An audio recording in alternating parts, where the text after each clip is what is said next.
Tomorrow, tomorrow, I love ya tomorrow. But you're always a day away. And that's what we're dealing with tomorrow, Tuesday, Dallas, Texas. The College Football Playoff Committee, the managers, whatever you want to call them, are they going to finally vote for the model to change from 6+6 to 5+7? The knife rests on its edge. We are live. We are live. Welcome to College Footballs. Peek around the corner with your host, Greg Flugar. We cover everything in college football because we love everything in college football. And if you do as well, please subscribe to our channel. Smash the like button if you like our content. Share the video with your family and friends. If you want to support this channel, this Rebel Outpost college football channel, it's a very strange college football channel. To be honest, we are a little odd here at PATC. If you want to support oddness, hit the $ with a comment and we'll get to your comment, your super chat, as quick as possible. Welcome in. Welcome into the very corner. That corner that sits here, the studio that sits on the very corner of Keith Jackson Parkway in Kurt Gowdy Avenue. Do not be afraid. Do not be afraid to be a legend in the chat room or with your phone calls later in the show. We've got a stacked show. It is absolutely stacked. And yes, Mr. Ramirez, in the chat room, I did watch Andy Staples with Jeff Cameron. I did see it. I absolutely watched it. And Andy Staples is absolutely correct.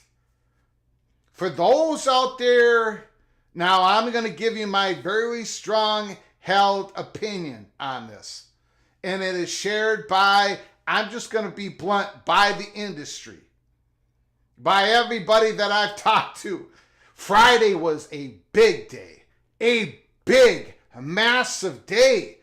And I know there's still people out there, I don't know if they're just trying to be contrarian or whatever, saying, what happened on Friday, that was always the case. That didn't mean nothing. It didn't mean nothing that that ACC put in their motion, their 40-page motion, that maybe, Florida State can repurchase their media rights.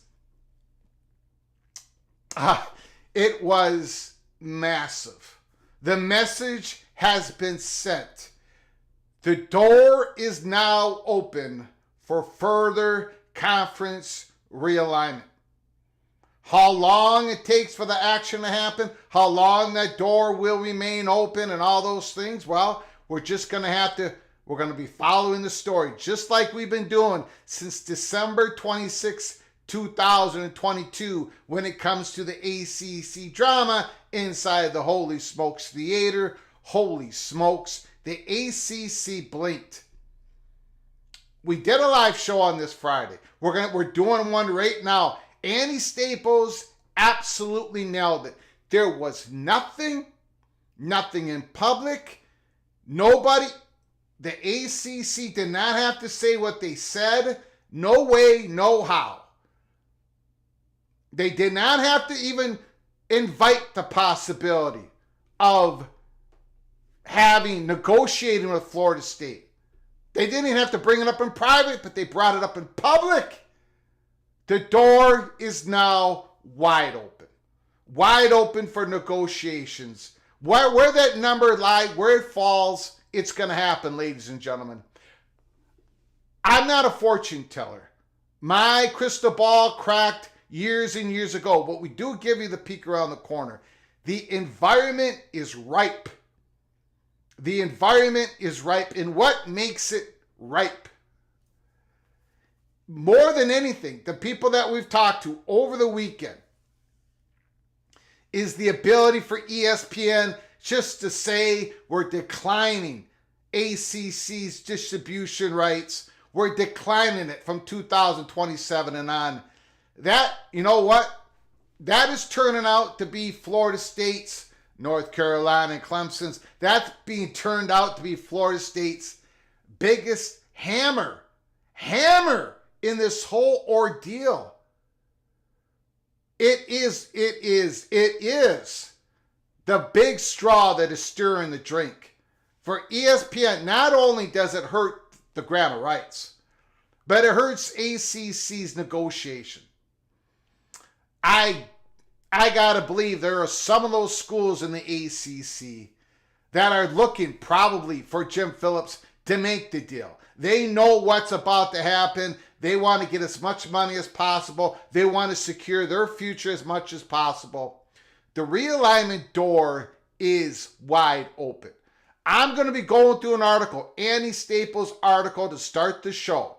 We're going to start it off. Article on 3. Also, there's a link provided. You can read the whole thing. We're going to go through the whole article right now. Also, watch Andy Staples and Jeff Cameron from War Chat. The ACC did not have to do what they did Friday. There was no reason to do it other than just to make a public announcement to everybody. Look, we're open for business. The negotiations can now start. There has been no indications here at Peek Around the Corner, anybody that we've talked to that have said that anything's a done deal, that it's all been predetermined, right? The money amount that it's going to take for Florida State, they've already negotiated. We don't believe any of that has happened. And we've been consistent in letting you know, no, we're not going to get in front of the story. But now the ACC has opened the door wide open. And if you go watch Andy Staples and Jeff Cameron from War Chant, yeah, come on. I mean, when they brought up the question of, does Florida State have a landing spot, they both kind of chuckled. Of course they do. And so does a few other ACC schools. Once Florida State can release themselves from the grant of rights, whatever that number figure happens to be, I have a number in mind. I'll put it out there later on today's show. But whatever number that is, I'm gonna be blunt. Okay? This show is a show for we need to finally be blunt about something. Yes, Florida State, we believe the chalk to end up in the Big Ten, but we've been saying for weeks and for months, the door is not closed on anything. It isn't. There's no way you can close the door. I've been seeing people say there's no way Florida State's going to the SEC. They could. They could very well end up in the SEC. This is not predetermined.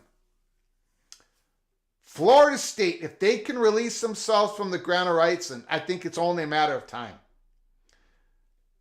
You don't think the Big Ten and the SEC are both going to belly up at the bar on this? Really? Florida State, Clemson, North Carolina, probably Miami of Florida, possibly a couple others, Notre Dame once again, of course. SEC is not going to want the Big Ten to plant a flag in Tallahassee. No way, no how. And it might be, they might come with the full measure of everything that ESPN and the SEC has behind them, and that is a lot. Florida State might become an SEC school. Maybe Clemson as well. Maybe all of them. We don't know. We don't know at this point. Things are going to, remember, realignment never sleeps. The dominoes start from the top. In this case, once again, Notre Dame, North Carolina. Relationships matter. Relationship between Florida State and SEC, between Florida State and ESPN is brutal at this point. One of the reasons why we give chalk Florida State going to the Big Ten. But the door is not closed on any of this stuff because once Florida State becomes a free agent, Florida State's going to have some leverage. I'm going to get to look, we got stories to get to, but we're treating this because it is. It's a massive story. This is a big day. Friday, Saturday, Sunday, today, tomorrow. It's all connected. Tomorrow in Dallas, Texas. We're going to get to that in a little bit. Kirk Schultz, you have to acquiesce. I did an episode earlier today talking about the G5 is just trying to survive. I'm all alone in battling for the future of the G5 schools. I am all alone. I get it. We'll get back to that later in this show. But Florida State is going to have leverage. Once they pay out the millions and millions of dollars to get out of the ACC, they're going to have leverage. Now people are going, oh, Greg, you don't know what you're talking about. Look, when we broke the story, March 31st, 2022, that that USC was talking to the Big Ten, I got raked over the coals from everywhere and everybody, almost everybody, a few exceptions, a few news sites picked it up and they knew that we were spitting out truth. One of the components to every single week of every month during the spring and early summer of 2022, we kept saying USC has some leverage. and they are playing it. When people didn't know what was even going on, we kept saying USC has leverage. They have leverage, and they used it. What's the evidence that USC had leverage and they used it? Well, they're joining the Big Ten as a full member. Them and UCLA. If that doesn't tell you that they had leverage in the negotiations, because they were putting out feelers out there. They were saying, look, we could go independent. The Big Ten wanted them desperately. Anyways, that's the story of yesteryear. But I'm just telling you, Florida State's going to have leverage. Big Ten's going to have to belly up to the bar. They're going to have to probably give them full membership just to get them. Something that they did not do Oregon and Washington from day one. SEC is going to be on the offensive. Are you kidding me? So we don't know where this is all going to go. We're going to do the best we can to give you the peek around the corner. But this Friday was a massive, massive day. I'm going to say thank you to everybody. And then I'm going to get to Andy Staples' article because he hits a grand slam on this. I fully agree with him. John Bennett, we are live. Fasten your seatbelts. Baylor Bears, Patrick is in the house. Joe Z, early peak member. Mr. Buffalo, Richard L, early peak member. Gene Calderon, we did the drums. We did the drums today. We're probably going to do the drums tomorrow. Tomorrow is such a big day. Are you kidding me? It's one of the most impactful days when it comes to the future of college football. And we're going to be going live whenever it's necessary tomorrow to cover the big, huge story. Get it figured out for 24 and 25. At least get it figured out for 24 and 25. Get it done. Go to that 5+7 model. Come on. Come on, Kirk Schultz. Come on. Bruce Harris is in the house. Stephen McNeely is in the house. Cable Ramirez, yes, I saw it. And we're going to be going through his article. Randy Taylor, Mr. Monkey says we did the drums. No question about it. T5 Terps is in the house. Jen is in the house. Immaculate, is it yes? Is it no? Here we go. Scott P is in the house. Bill G is in the house. David Kreitzer. Cameron B. Struthers. Holy smokes. Stephen Clark.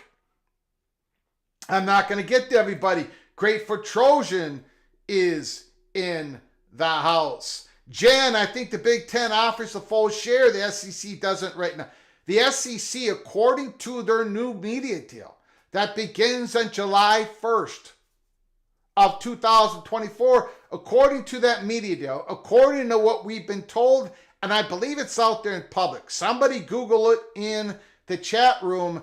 There's a clause in that new contract that SEC has pro rata clause in that contract. In other words, whoever they add, that school, that university is going to get the same amount of media money as Arkansas, Georgia, Tennessee, Vanderbilt, you name it.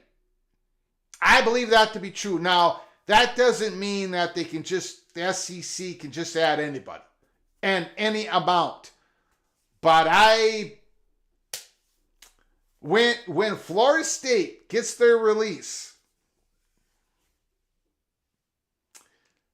there's going to be, the SEC is going to be sending flowers, right? Cards saying, I'm so sorry for how we treated you. I'm so sorry for how ESPN treated you. I think SEC is going to go full blitz on a lot of these schools. So we'll see. Again, it is undetermined at this time. I'm sorry, I'm not going to get to everybody. Crab Cakes and Football is in the house. Cornelius Green is in the house. Tony Rodriguez, David Hackett, Lego Gators. Pretty No Girl is in the house. Holy smokes. The Walking Geek. Ryan Brooks, Rock and Rant. Jamie Thornton. My goodness. My goodness. Now, let's get to, we've got a whole bunch of other stories to get to. Arizona got a new athletic director. Francois from Missouri. Holy smokes.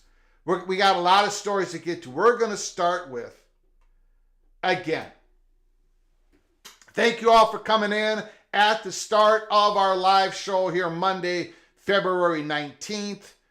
Big day, February 20th is well, if things go pear-shaped tomorrow, holy smokes, I might be doing my live show underneath the table. We'll get to that later. The Florida State ACC negotiation was set the terms for more college football realignment. Look, I did go ahead and disagree. Put it in the chat. Give us a phone call later in the show. You guys know I am cool with you guys disagreeing, but I'm just gonna let you up. I'm gonna let you know up front here. I agree with everything Andy Staples says in this. What happened on Friday is just the conversations I had this week. ACC putting that in their motion that Florida State will have the ability possibly of repurchasing their media rights. That was a nuclear explosion. And that explosion flung open the door to further conference realignment. Again, Andy Staples on 3. As we wait for the commissioners who run the college football playoff to vote this week on the precise format, get it done. Get it done. That's happening tomorrow. The vote is happening tomorrow on the model. Other things are happening on Wednesday.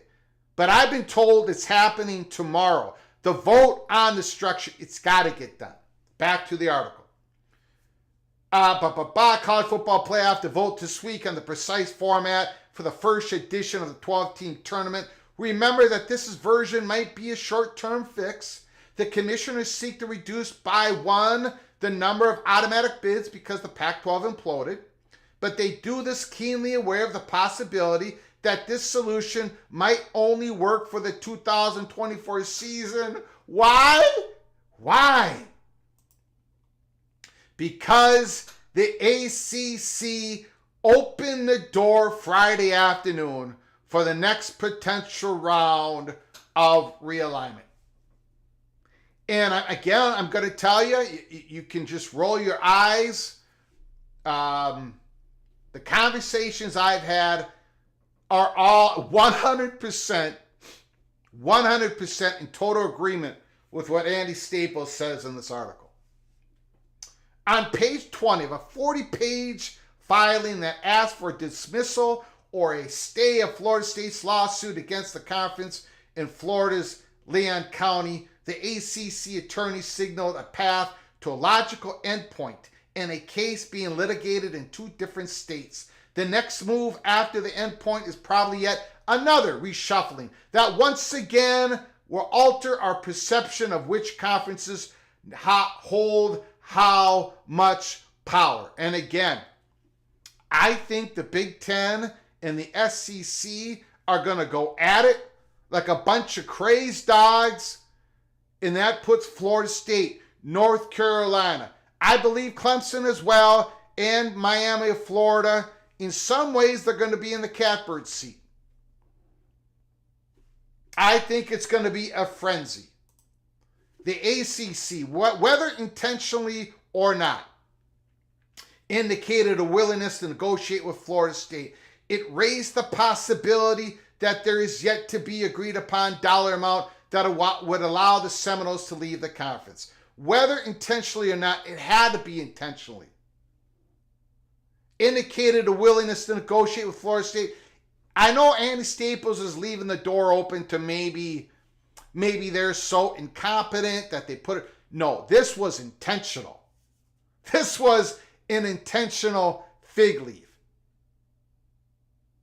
And again, I think Florida State's number one hammer, besides everything else that they talked about on December 22nd, at the Florida State's Board of Trustees meeting, the biggest hammer they got is ESPN's ability to leave ACC distribution contract, walk away from it, decline it after 2027. That is a huge leverage that Florida State holds over Jim Phillips and many of the ACC schools. There's yet to be agreed upon dollar amount that would allow the Seminoles to lead the conference. It's highly doubtful anyone in the conference office would admit this publicly now, but the inclusion of this language in a public court filing feels like proof enough that the divorce is going to happen. Now it's just a matter of how much alimony gets paid. And again, I'm going to say this. Andy Staples put out a great article today. He had a great podcast with Jeff Cameron from warchat.com. But I'm going to tell you, the people that we've talked to, they are in absolute agreement that Friday was a huge day. Huge day in this story. It did change. It did change this story. I cannot emphasize that enough for you. How much will Florida State have to pay to get out of the ACC? Or perhaps more appropriately, what is Florida State willing to pay to get out of the ACC? Is it $250 million? Is it $300 million? Is it more? Now, go listen to the Andy Staples, Jeff Cameron, War Chant podcast early today. Andy Staples, I don't know, maybe it was Jeff, Andy or Jeff. One of them brought up a fact that Peter Collins, the Board of Trustees, Peter Collins, Florida State, he's already said, if we could get out for $150 million, we would have already done it. So we already know that Florida State's willing to go to 150. They're willing to pay. They're willing to get out because they know they're going to come out ahead in the long run and even possibly in the short run. If you constitute like a next 7-year period, the short run. We'll get back to the numbers of what you think it's going to be. I've got a number after talking with people. We'll just see what happens. We'll have, you guys can put all the numbers down, but this is going to happen. The ACC has put it wide open. Back to Andy Staples. Here is what the ACC attorneys wrote in the document filed Friday in Leon County. Florida State alleges that the grant of rights, as extended, is also a punitive penalty upon withdrawing member, referring to the additional crippling penalties in the grant of rights. But there is no provision in the grant of rights that could possibly serve as a penalty. And indeed, there's no reference to monetary payment at all if a conference member elects to withdraw from a conference. Rather, that the grant of rights simply provides that the media rights of all members remain with the conference. Through the term of the agreement, Florida State imagines that this means it is forfeited future revenue as a penalty. Now, the ACC says it's not a penalty, right? Somehow constitutes a penalty. But in so arguing, Florida State misunderstands the nature of this transaction. Florida State twice assigned its media rights for a specific term to the conference for the purpose of entering into agreements with ESPN. The conference thus controls those rights for that term. If Florida State wishes to regain control, and this is the PATC money shot of the motion that ACC sent to Leon County, if Florida State wishes to regain control of the rights before the end of the term, it could attempt to repurchase them. But having to buy back a right which was assigned is not a penalty. It is simply a commercial possibility. Paying a fair price for rights that were previously transferred cannot be a penalty under any reasonable definition of the term. This passage refers to the grant of rights agreed upon by Florida State and other ACC members that gives the conference control of each school's television rights for home sporting events for a predetermined term. In this case, the term goes to June 2036. The actual grant of rights is deliberately vague, and the ACC attorneys correctly point out that it does not stipulate any financial penalties should a school try to break the agreement.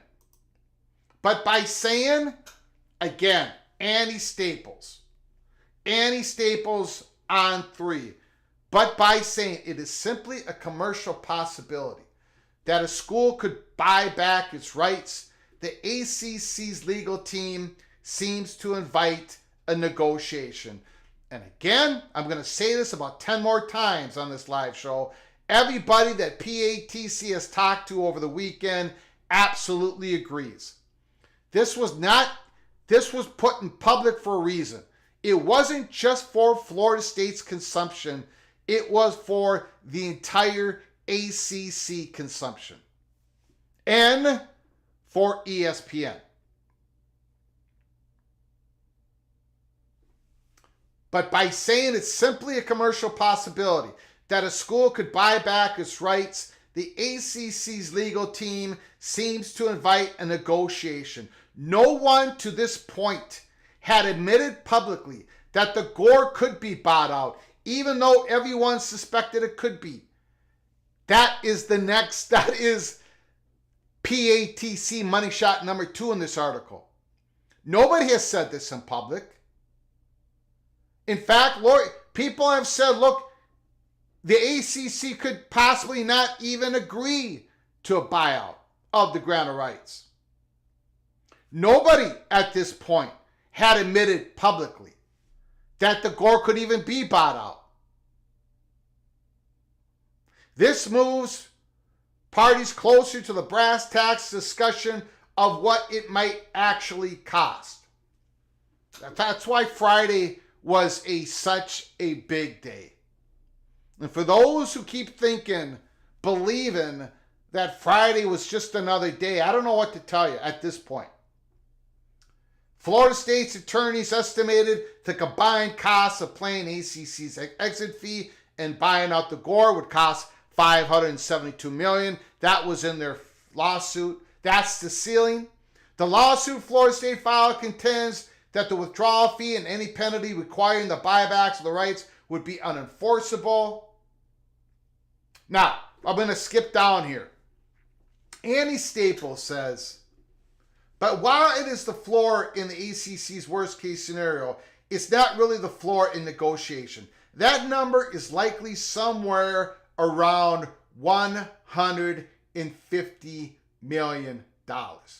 If the ACC threw out that number in the morning, Florida State would be out of the league by lunchtime. Make no mistake, a negotiation is going to happen. Absolutely. Now, definitely. 100%.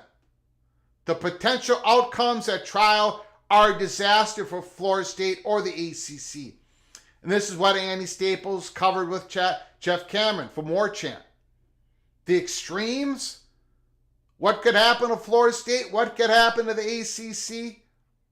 It could be death for the ACC if Florida State wins everything. If the ACC wins everything, it could be Florida State paying out $572 million, or maybe they can't even do that. Are both sides going to risk the extreme outcomes? I don't think so. Especially the ACC. Especially the ACC. Why?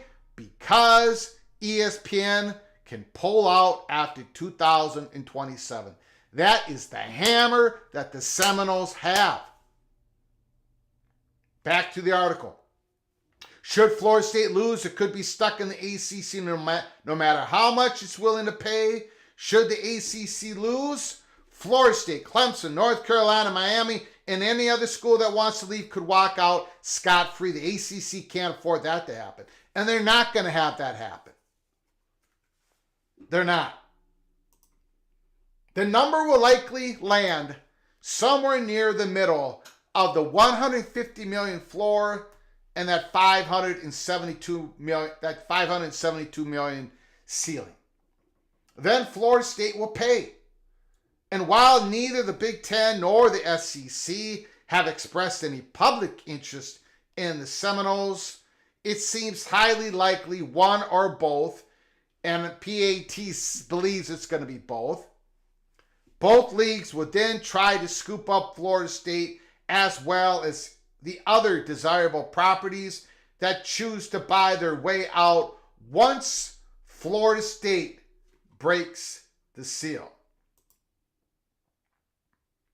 It almost doesn't even matter if the Big Ten or the SEC are interested now. They're interested. They just can't say it out in public. If several potentially additive programs buy their way into the free agency at once, the competitiveness of the true Power 2 could take over. I believe it will take over. We've seen this. We've seen this play out before. Of course it's going to take over. The Big Ten would see an opportunity to plant its flag in the South. The SEC might feel the need to defend its borders or expand its footprint. Again, I believe the SEC would try to protect North Carolina, number one. But they're going to be interested in Florida State. That's what we believe. Even if the cost is to exit is $300 million or $350 million, and Florida State and others exit prior to the 2025 football season, it's not a bad deal for the schools. A school in the Big Ten or the SEC is going to make at least $35 million more from its conference than a school in the ACC. With 11 years remaining on the ACC deal at this point, it's nearly break-even proposition with a brighter future on the back end. Absolutely correct. It doesn't even matter if Florida State comes out a little bit behind or a little bit ahead if they pay out this big, massive check. The future, well, Florida State now controls its future once it jumps into the Big Ten or the SEC. Same with Clemson, same with North Carolina, same with Miami, Florida. So before we get wrapped up in the college football playoff format beyond this season, or the number of future conference games in the SEC, it looks like they might be going to 9 in 2026. Let's wait to see how the impending negotiation between Florida State and the ACC goes, because the terms of the divorce will set the stage for everything else that comes next.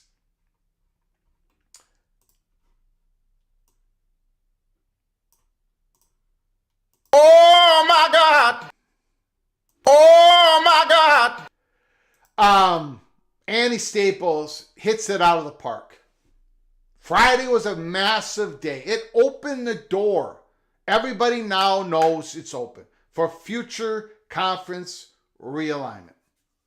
Florida State, ACC is going to be going back and forth. Florida State has enough leverage. They have enough leverage in this leverage game for the ACC to finally open its door for negotiations. And again, that ESPN ability to decline to distribute ACC's content from 2027 and beyond, they can declare it at any time between now and February 28th, 2025. Florida State has got the hammer. ACC's becoming the nail. They're opening up the negotiations, open up the door. We said on December 26, 2022, that this was the beginning of a long road ahead when it came to the ACC implosion. And now we are at the start of the middle. We're finally done with the middle of the beginning, the end of the beginning. We are at the start of the middle of this story. And now it gets interesting. I'm going to get to some super chats. We're going to get to your comments. There's more stories to go over. There's more analysts to go over. Nathan Jones, Greg, what happens after all these ACC schools pay the buyout? The ACC will have all this money left over for exactly to do what? I have not seen anyone address this. Well, exactly what Washington State and Oregon State are doing.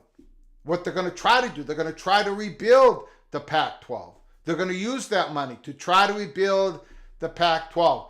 Unfortunately for Washington State and Oregon State, it's probably going to rebuild in a very powerful G5 conference. The schools that remain, that are not able to get to the SEC, the Big 10, or the Big 12, they're going to try to form a conference, right? They're going to have a whole lot of money. They're not going to have a very big media contract. Whatever Frankenstein conference that they can form, Boston College and a few other schools. But that money's going to help. The money's going to help because they're going to lose media money for the next decade and beyond. They're going to use that money to reform some sort of conference. And that's going to be a whole big story unto itself. Thank you for the super chat. I appreciate it. Nathan Jones, appreciate it very much. Hero, I actually think Florida State will have to pay the whole $500+ million to leave, but the ACC will bend and let them pay installments until 2036, meaning around $40 million a year. Let's both sides say face in the deal. Thank you for the super chat, Hero75. I would respectfully disagree. I don't think the ACC would not have put that in their motion on Friday, that they're open, that Florida State can repurchase their media rights. The ACC would not have put that in there if this was simply a case of Florida State paying $500 and some million. Both sides have too much to lose not to negotiate somewhere in the middle. The days of the ACC keeping their conference together as is up until 2036, those days are over. The days for ACC to go to court, go through 2 years of the court case, 3 years of the court case, and win in the end, which they might have done, those days are over. Not when you got the ESPN being able to decline and walk out of ACC distribution rights for 2027 beyond. I respectfully disagree. Both sides have too much to lose, and Florida State has the advantage. They have the advantage. They just do. They just do. In my strongly held opinion, and many people out there. But thank you so much once again for your generosity to the channel. Hero75, the evil badger, Ryan Willie, the ACC is burnt toast. Thank you so much for your super chat. I appreciate it, Mr. Ryan Willie. Ryan Willie, again, Greg should do a couple polls on whether or not ESPN extends the contract and when Florida State exit. That's a good idea. I'm going to do that. Going to do that later in the show or the next live show. Ryan Willie, again, thank you for your super chat, for your generosity. Thank you, guys. I appreciate it. Let's get to your comments. It is Western Civic. I haven't heard from him for a long time. He kept telling me that Colorado was not going to leave to the Big 12. And ever since they did, he hasn't called back. Nitwit, I don't think Florida State's going to pay a nickel to leave. I think those days are over. I know a lot of Seminole fans are going to disagree with me, but I think Florida State is willing to pay something to get out today. I think it's worth more for Florida State to pay $200 million and get out this year and not work these court cases for 2 years. I think Florida State I think Florida State would go. Ryan Thomas, Florida State has no incentive to pay over $100 million. I disagree. Again, I'm disagreeing with the extremes here. Florida State has the incentive to get out as soon as possible. Soon as possible. Get me out of here. Get me out of here. We don't even know. With all the things that are going on with the college football playoff distribution model, what's going to happen there? How much more can Florida State make if they're a Big Ten or SEC school? The sponsorships that Florida State's going to gain more. They're going to gain more. The university's going to get more student athletes, or more students, period. Domestically, internationally. Minnesota Seminoles, ACC has to settle this before ESPN declines extension, or there will be no value left. Absolutely correct. There is a good middle here for both ACC and Florida State. There's a good middle. Stephen Vitt, $200 million, just keeps popping in my mind as what Florida State will pay.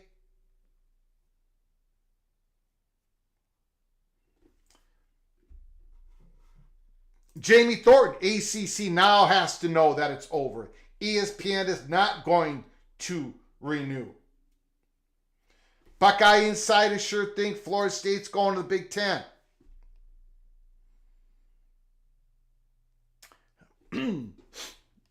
I think that's the chalk. I think that's the favorite. But I am not going to say that it's for sure. Nothing against the Buckeyes insiders, but I've heard a lot of things over the years that did not come true from certain Buckeye insiders. It very well could happen. But we're not at that point yet.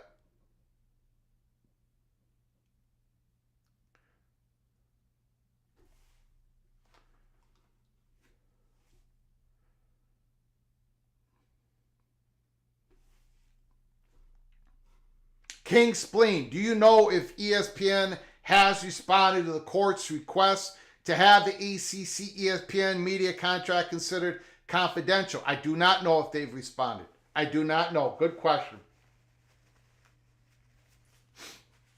I do not know that.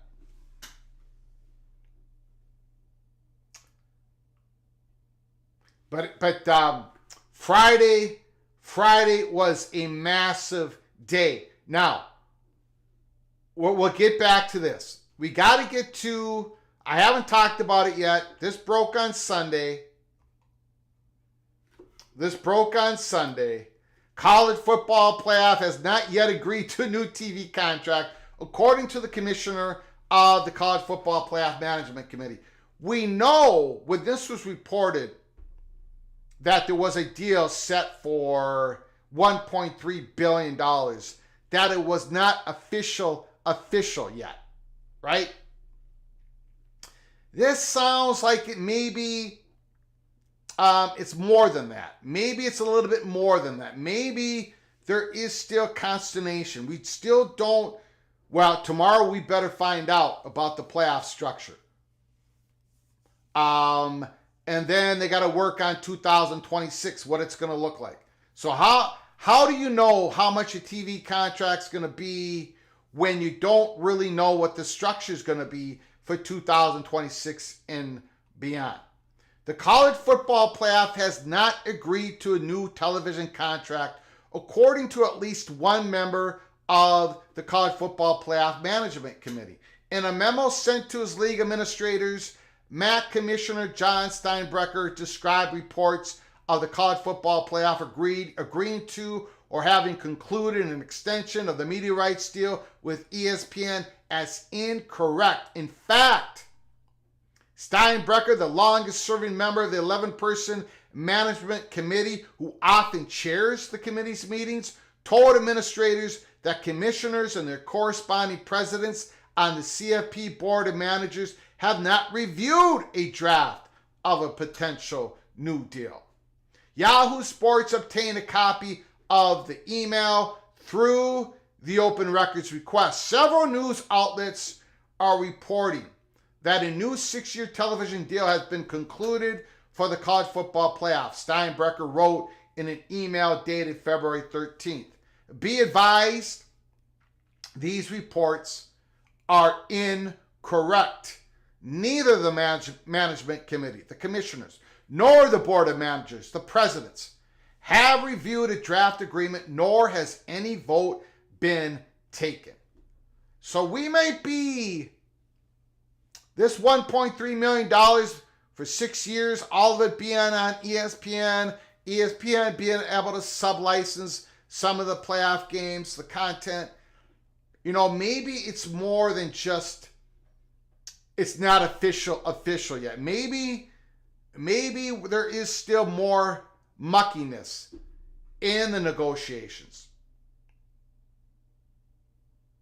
6 weeks ago, ESPN itself reported that the network was in the midst of negotiations and a 6-year extension through 2031 worth about $1.3 billion. Earlier this week, The Athletic reported in the same terms as ESPN's original report published a story that CFP and ESPN had agreed to the deal, noting the unfinished issues lingering around the future structure of the playoff. This college football offseason threatens to be the most impactful in the industry's history. And a lot of this is connected. What is it going to look like 2026 and beyond? What is it going to look like for 2024, this year? But what is it going to look like 2026 and beyond? How is the playoff distribution model going to be created? They're going to be talking about again that this Wednesday in Dallas, Texas. Tony Petitti, as we know, Tony Petitti.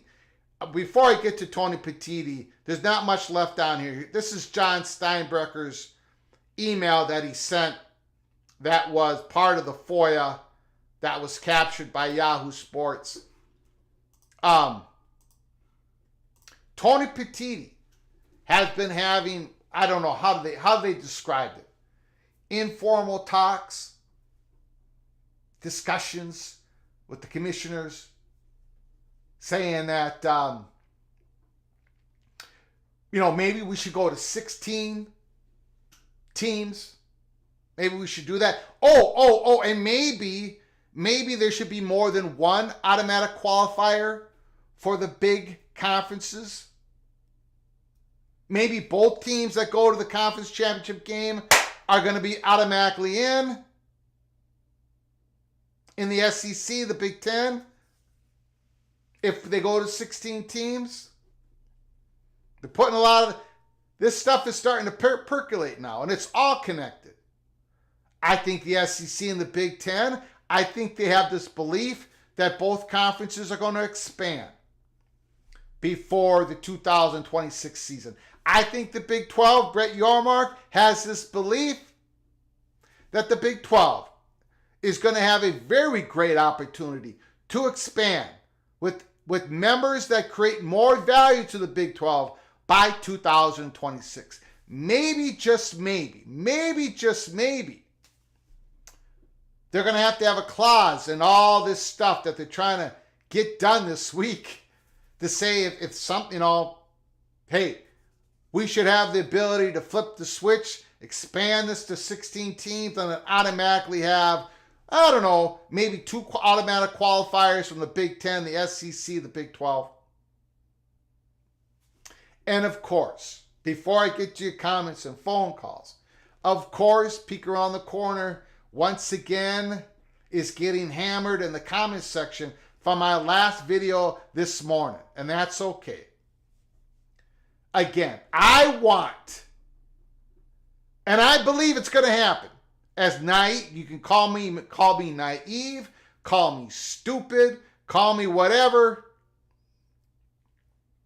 I believe and I want G5 to remain, to have playoff access for 24, 25, and 26 and beyond, at least for the next 6 years after that.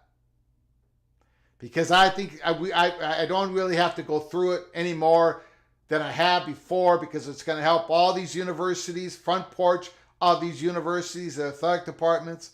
They're going to gain so much exposure and interest this year alone. When one of those G5 schools are going to make the college football playoffs and everyone's going to be watching more than ever the G5 conference races. Who's above who? What are the big upsets through G5 this week? And it's important.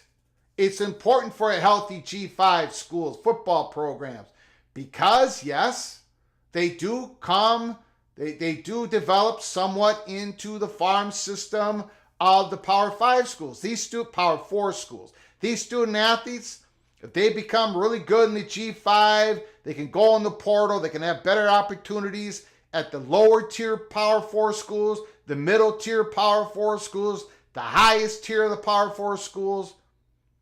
They can get more exposure for NFL.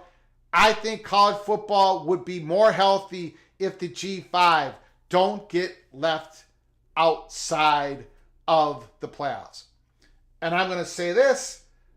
A lot of people say, Greg, you're wrong. Let the G5 go. Let the G5 have their own tournament. Be careful. Be careful. Because today might be the G5 that gets left out. 6 years from now, it might be the Big 12 schools, or whoever remains out of the ACC gets left out. And then it might be half of the Big 10 schools and half of the SEC schools that might get left out in the middle of the 2030s. So I'm going to speak up for the G5 now. And I'm going to be speaking up for the Big 12 and what's ever remaining of the ACC schools 6 years from now. I'm going to be consistent. I don't think playoff access has to be axed for the Big 10 and the SEC to continue growing their value, their growth. I think you can do both at the same time. I think we can chew gum and walk at the same time. But we're going to find that out tomorrow, if we can. Tomorrow they decide in Dallas, Texas. I don't know. I think this is out in public. I know I had a conversation yesterday. It's tomorrow. It's Tuesday, I believe. It's Tuesday tomorrow. Correct me in the chat or with the phone call. The vote, once again, change it from 6 plus 6 to 5 plus 7 for 24 and 25. For the G5 to have any hope to have playoff access for 2026 and beyond, this has to pass. And Kirk Schultz, you don't have any leverage here. You just don't. I know you wish you did. I know Washington State Cougar fans wish you did, but you don't. These Power 4 conferences are just going to walk away. If they can't get this thing done, they're just going to walk away. So get it done, Kirk Schultz. Get it done. Tomorrow is going to be a fascinating day. Wednesday is going to be a huge day. Once we get through the model, once we figure out the model for 24 and 25, then we're going to be going to the distribution model. What is it going to look like in 2026? And I think they're going to build in some flexibility just in case there's some more conference realignment, which I think there's going to be. There is going to be. There is going to be. Okay, I'm going to get to your chat. There's more stories that I'm going to go through, but we got to get to your chat. We got to get to your comments, and then we got to get to your phone calls. In fact, I'm going to open up the phone lines right now. I'm going to open up the phone lines right now. The number is 763-260-1333, 763-260-1333. There's something I've been told I use this word incorrectly, this phrase incorrectly. I don't care. I'm just going to keep using it. At this point, it's pure inertia that's happening here. This Florida State opening up the door for negotiations. There is a lot of momentum heading towards this direction. Call from Ryan Thomas. Ryan Thomas is on the line.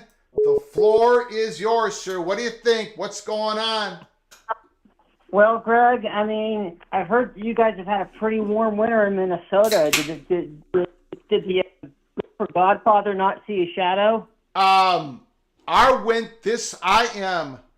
am 55 years old, and this is the most mild winter in my lifetime by far. So I don't know what's going on, but this has definitely not been a Minnesota winter. It's not been a winter. I don't know what's going on. Well, I can tell you what's going on. It's because realignment never slipped. The gopher hasn't had the opportunity to hibernate, and therefore, it's still summer until he goes into that hole to hibernate. Ryan, you keep coming in and out. Oh, yeah. Sorry, Greg. Hold on. Let me try something else. Hold on. Got it. Can you hear me okay now, Greg? It's a little bit better. Go ahead. I'll let you know. Yeah, sorry. Like I said, as long as there's realignment, the gopher never sleeps, so it's always summer. So that probably is why the weather's warm. Yeah. So anyway, a couple things I want to bring up. Yeah, Ryan, your phone connection is really bad. I'm going to have to let you go. You try to call back later. Yep.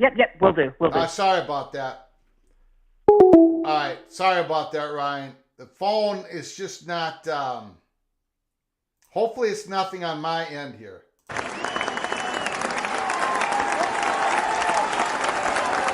Hopefully it's nothing on my end. Phone lines are open, 763-260-1333. Call from J.S. Clark. The floor is yours. Who's calling? This is Brian Bush from Louisiana. You got it, Louisiana. All right, sir. The floor is yours. All right, so I want to talk about Florida State, and I want to talk about if they really have a landing spot or a guaranteed landing spot.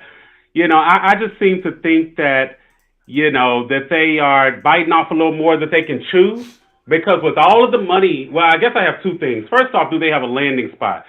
Secondly, why leave the ACC when you have a guaranteed playoff spot if the number is going to be $5 to $10 million per game?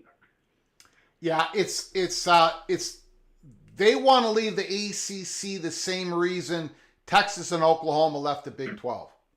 Schools are not determining, one of their criteria of realignment is not how much easier it's going to be to get to the college football playoffs. That's not what they're thinking.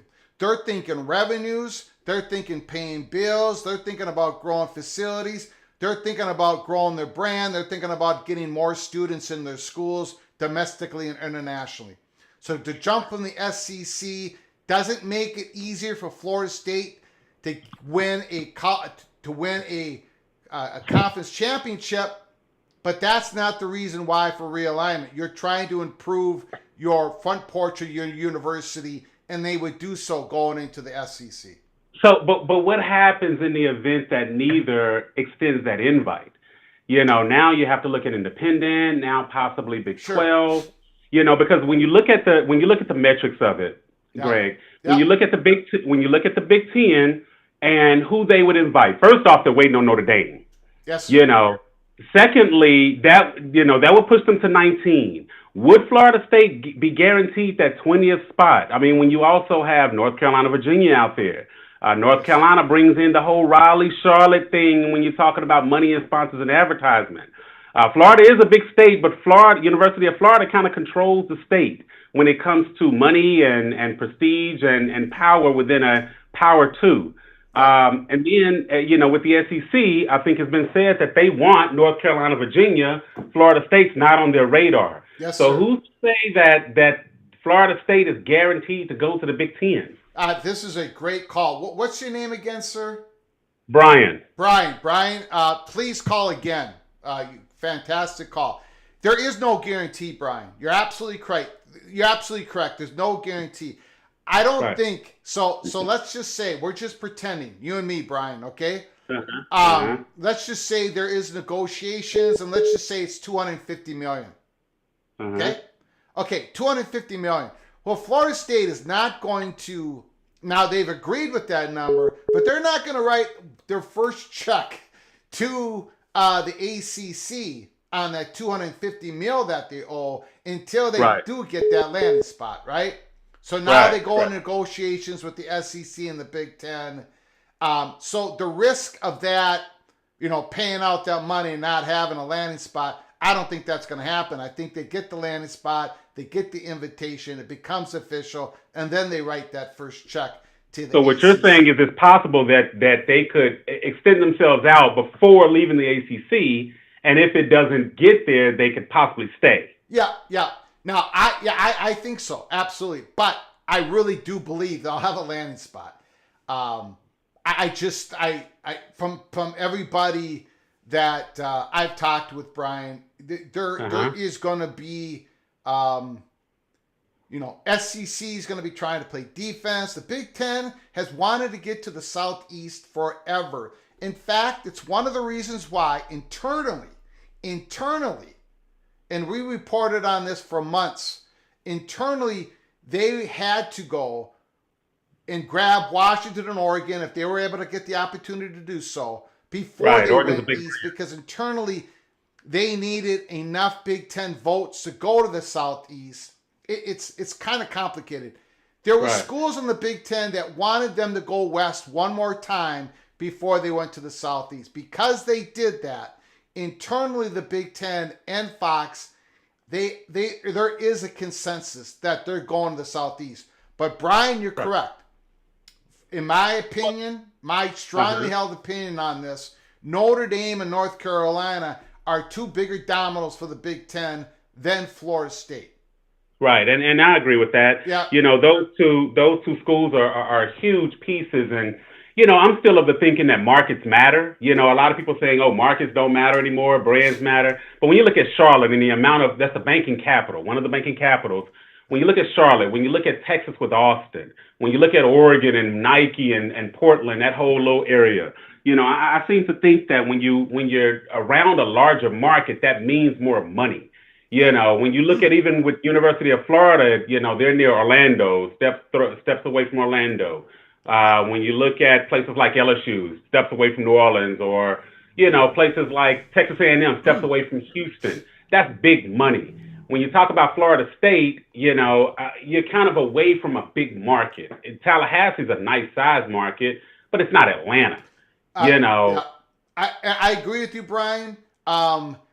However, the how we see it here at Peek Around the Corner, the lay of the land, the SEC has circled their wagons around North Carolina. They've got people in there at the board of trustees, and now the interim president of North Carolina. These guys favor SEC. So again, the Big Ten may not be able to get North Carolina, and then Florida State does bump up on the domino meter, so to speak. But you're right, Brian. I agree with you. It's all about blending.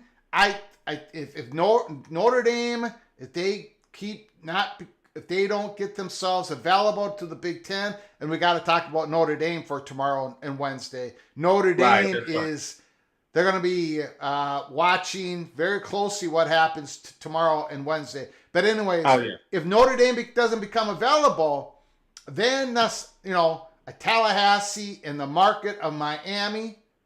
The blending of that looks a lot like Oregon and Washington. Oh, gotcha. Yeah. So it's a blending, trying to satisfy all the internal politics of the Big Ten.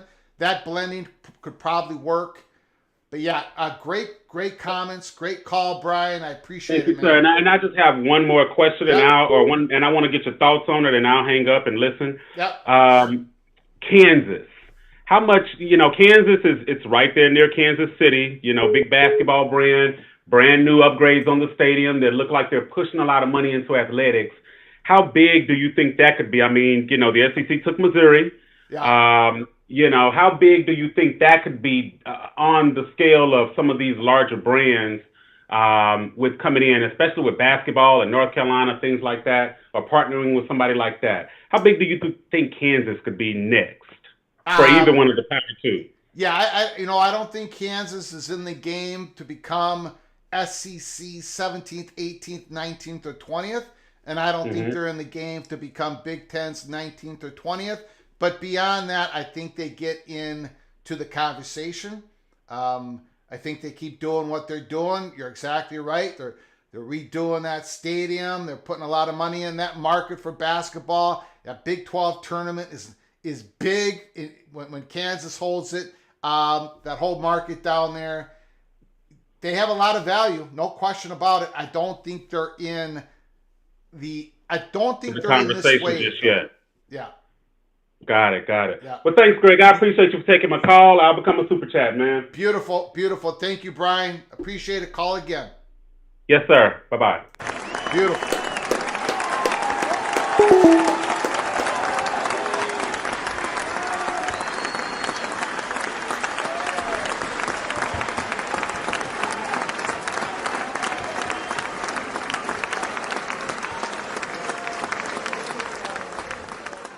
Great call by Brian from Louisiana.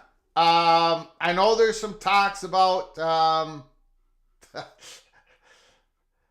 don't know about if I'm an advocate for more global warming. I do know that we did not have winter this year in Minnesota. Incredible. Call from Anthony Montano.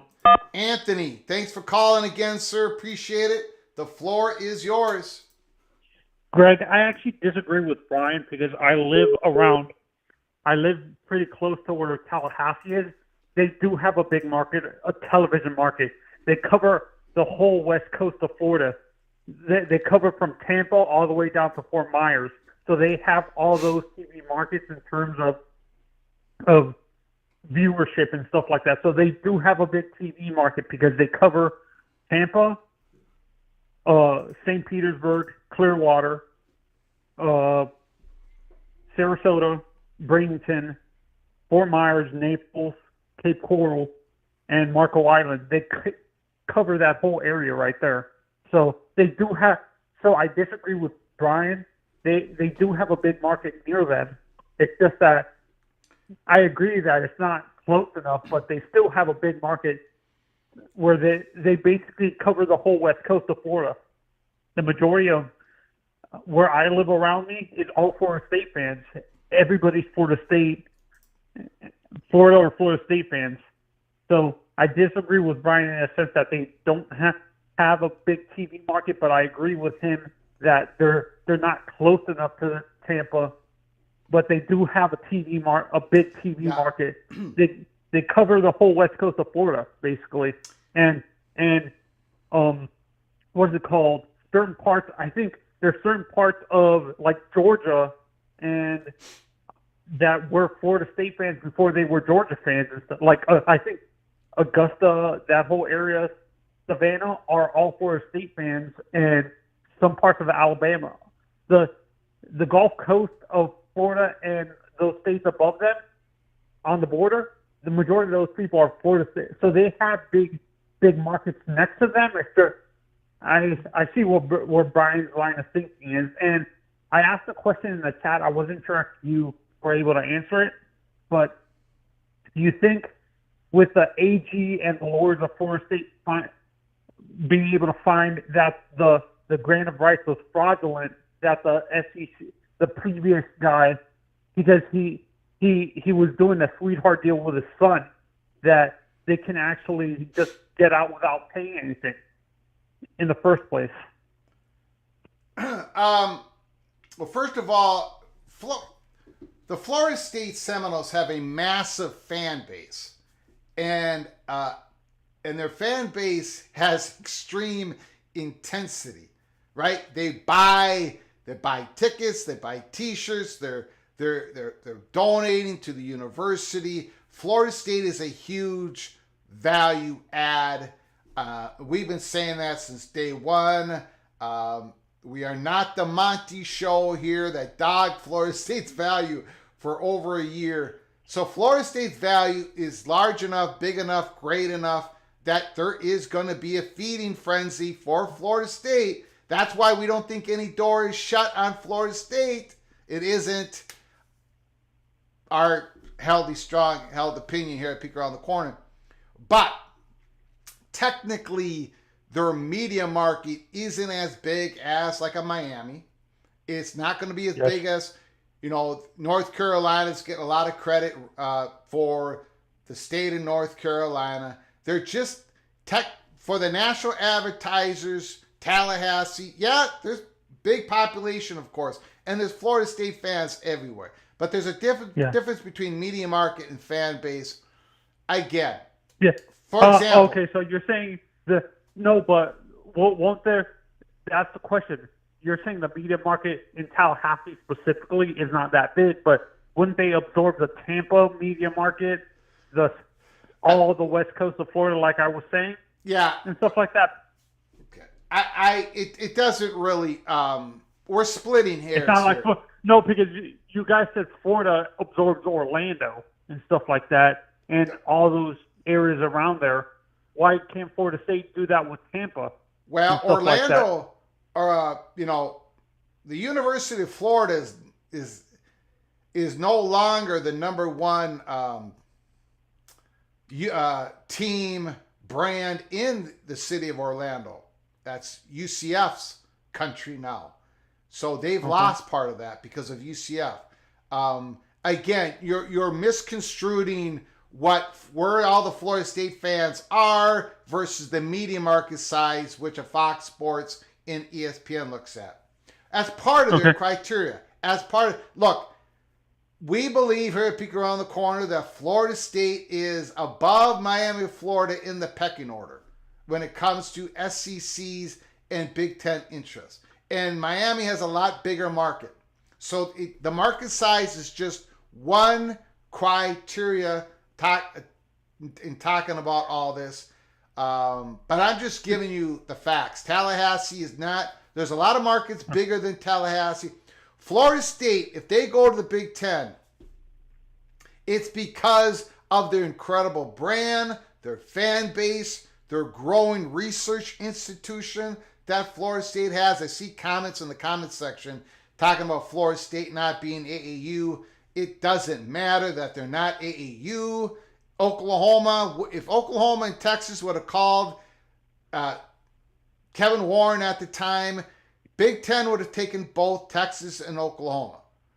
They would take a Florida State and a Notre Dame. They would take a Florida State and a Miami. They would take a Florida State and North Carolina. Florida State not being, let me finish my thought. Florida State not being AAU is not going to push them out of any invitation of the Big Ten. The AAU is a private organization. The private organization does not have the veto pen of the invitation list of the Big Ten Conference. Michigan State became a full member of the Big Ten 8 years before they became AAU.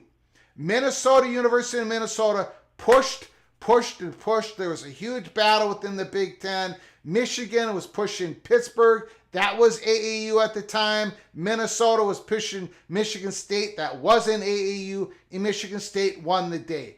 AAU is important. It's important because it illustrates the research, the current research, and the potential research of that university, the capacity, the faculty, the capacity of that university for research expenditures and all that stuff. But it doesn't hold the veto pen. Florida State, there's going to be a feeding frenzy for Florida State. Where they go, I don't know. I'm going to put the chalk. I got them at the Big Ten. But the SEC will become a calling. They'll become a knocking. We'll see if Florida State even opens up the door. But we're not at that point yet in the story. Anthony, go ahead. Finish your call. Appreciate your patience. Yeah, and honestly, Greg, I have a prediction. This is going to shock everybody.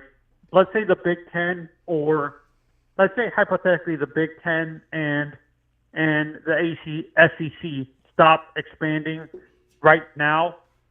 Could you see there be a possibility? Would it be a lateral move for Florida State, Miami, or Clemson to go to the Big 12, or no? Well, I'm not going to shut the door down on any possibility, but I got a feeling that the Clemson will not be available for the Big 12. Nor do I think Miami will be. I know you don't think it is, but let's say hypothetically the Big Ten backs off saying they don't want Miami or Clemson, or the SEC doesn't want Clemson. Sure. If the SEC and the Big Ten don't want Miami or Clemson, sure, then they'd be available for the Big 12, and I'm sure that will happen. I don't think that's a very strong possibility. But yes. And does Florida have enough? Like, does Florida actually have as much power as people make them out to be in terms of vetoing teams like Miami or Florida State coming into the SEC? We're going to find out. We're going to find out how much power Florida and South Carolina has in stopping Florida State and Clemson to go to the SEC. I don't think they have as much power as people think they do. How about Miami? Just like I don't think Texas A&M had much power in stopping Texas. How about Miami going to the SEC? That's a possibility. Thank you for answering my call. All right, appreciate it, Anthony. Thank you. Have a good day.